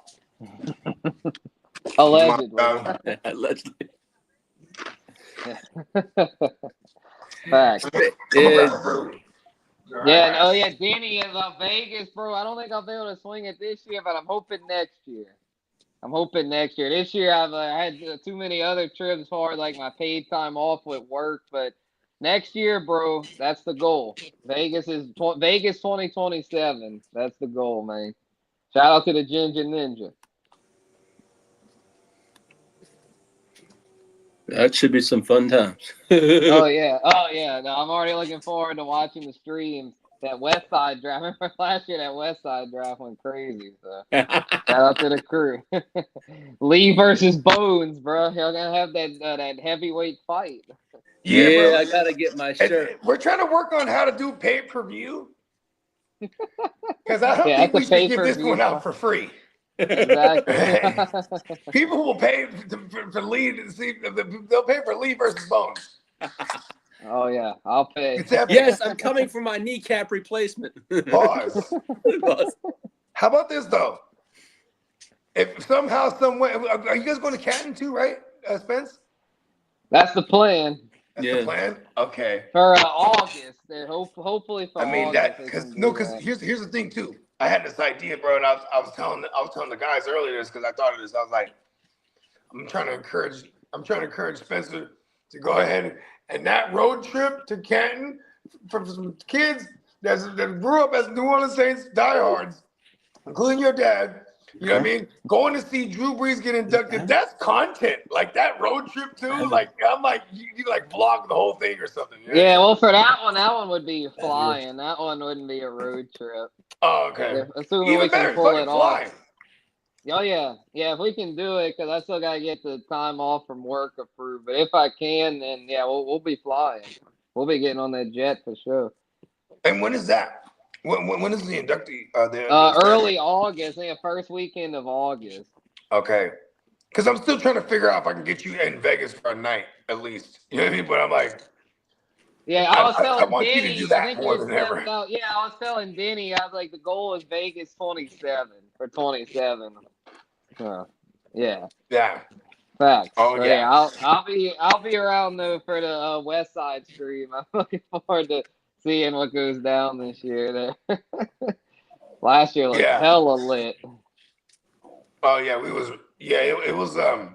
See, this one's gonna be. I'm over here like, oh, this one's gonna be like times 4. You know what I mean? Ooh. Well, hopefully next year will be times 8. Yeah, we're quadrupling. We're quadrupling this year. I can see us. We're quintupling. Is that what we're doing? Octupling.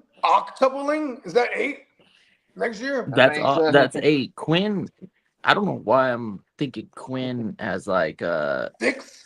Quinn, I think, is 5 or 5? 4, 5. Quad, no, 5 is Quinn, pentagram. 5. Pentatuple. Right, but I think the quintuplets is in that 5. Oh, yeah, you're right. Okay. Quinn. Okay. Yeah, I have a friend that goes by Quinn, and his I've been government quintupling all day, bro. Times 5. Yeah. Times by 5. Yeah. Remember back in days, they used to be like, "Oh, supersize. You want to supersize?" I'd be like, "Fuck yeah!" Oh yeah, the You know what I mean? super size. They don't even do that no more, huh? No, they banned it because of that Morgan Spurlock documentary. Super size. Shit. They banned it because of that shit. Because it was such a PR nightmare for McDonald's that they now no longer do super size. Wow. Yeah, that motherfucker. And then it turned out he was on some bullshit. He was like, smoking hella weed and eating hella McDonald's. Yeah, he was doing more than just eating McDonald's. Then he was like drinking hella alcohol and like he was gaining weight. More. Yeah, to gain the weight, he was doing more than just eating McDonald's. Oh, he did them in. He did them in. Yeah, he really did. So they banned the supersize, but there are ways around it. They got that McValue and shit now to where there's ways to get hella McDonald's for cheap still. You just gotta be on these apps too if you want to do fast. Yeah, I don't know, bro. Exactly, Bogey. Yeah, the app. I was on my way home yesterday. My girl wanted McDonald's, and I was shaking my head. I said, "Okay." And we get there. Guess what she orders? She orders the sausage McGriddle. Okay. 2 hash browns. Right. And a medium coffee. Oh shit. Okay. So I mean, I don't know if prices are universal everywhere, but all together that was 14 some odd cents. I was like, what the hell? McDonald's has gotten out of hand, bro. Yeah, you just got menu price from McDonald's. You gotta get on that. That's when you say I'm loving it.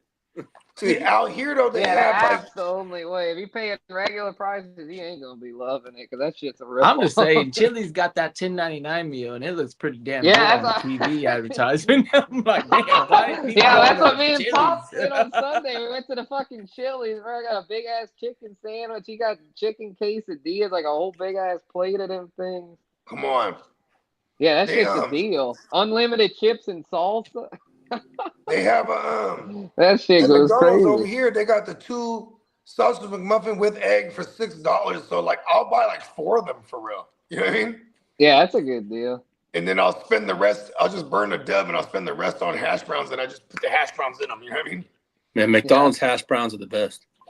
I will it's the one that everyone models the fucking after. bistro across the street, but you ain't gonna catch me at McDonald's too often. No, I don't blame you. No, me too. Because like, what sucks is like my kids, they always want McDonald's or like. But see, now we've been getting them into Wendy's, right? Because Wendy's is just like, I just think Wendy's is just better. You know? But it's like, whenever we gotta do something fast, because 9 times out of 10 we're cooking food anyway. But like, yeah, fact. When we gotta do when we're in the wind, they're always like, oh. Or like my dad, he picks up my kids on Wednesdays because they have year-round school, so they're at school right now, right? But my dad, he picks up my kids on Wednesdays. He takes them to McDonald's after school on Wednesdays. Like he's been doing this since they can remember. Like even my their older siblings, like that was just his thing. So I'm like, damn it, like switch it up, Dad. Just buy them McDonald's. Like, well, that's what they want. They're like, you made it their routine though. You know what I mean? Like. And I can't lie, sometimes he'd be like, oh, no, it's Wednesday. Oh, shit. That's cool. Hey, Dad, did you go to McDonald's yet? No, give me a Big Mac. I'll choose some bread right now. And then he always denies it. No, I got it. Okay, cool. I'm not going to argue it. Because I will go for a Big Mac every once in a blue moon. Yeah, and I ain't mad at it. And the fries, the McDonald's fries are some of the top-notch, top-tier. Yes. But you order them unsalted, and then you put the salt fresh. on yourself. Let's go. Yep. That's the code right there, bro. I learned that from my aunt, Maria. Shout out to my auntie. She's like, that's how you get the fresh fries. Yes. You tell them unsalted. They make it fresh. They have to make it fresh. Yep. And then when they hand it over, salt. be like, I want a grip of salt right now. Yeah. Give me the salt packets. Give me a handful of salt, please. The little fucking packet, the little 2-pack. They come in one. There's nothing worse than getting some McDonald's fries that's been soggy sitting out for like a fucking good minute. Come on. I gotta go. You can't even reanimate them at that point. Like, what am I gonna do? I put them in the microwave, they get more soggy. You put them in the air fryer, they get too crispy. I'm like, what's going on here? Yeah, Tito's right. Chili's and Applebee's legit the same price as McDonald's. Honestly, there is a case to make for those Carl's two Jr. restaurants, the same man. thing, bro. I love Carl's Jr. And they're not slow. And Raising Cane's, bro. They don't have fast food in the words, but when you sit down at a Chili's and you order, it's not too much waiting time for your food to arrive.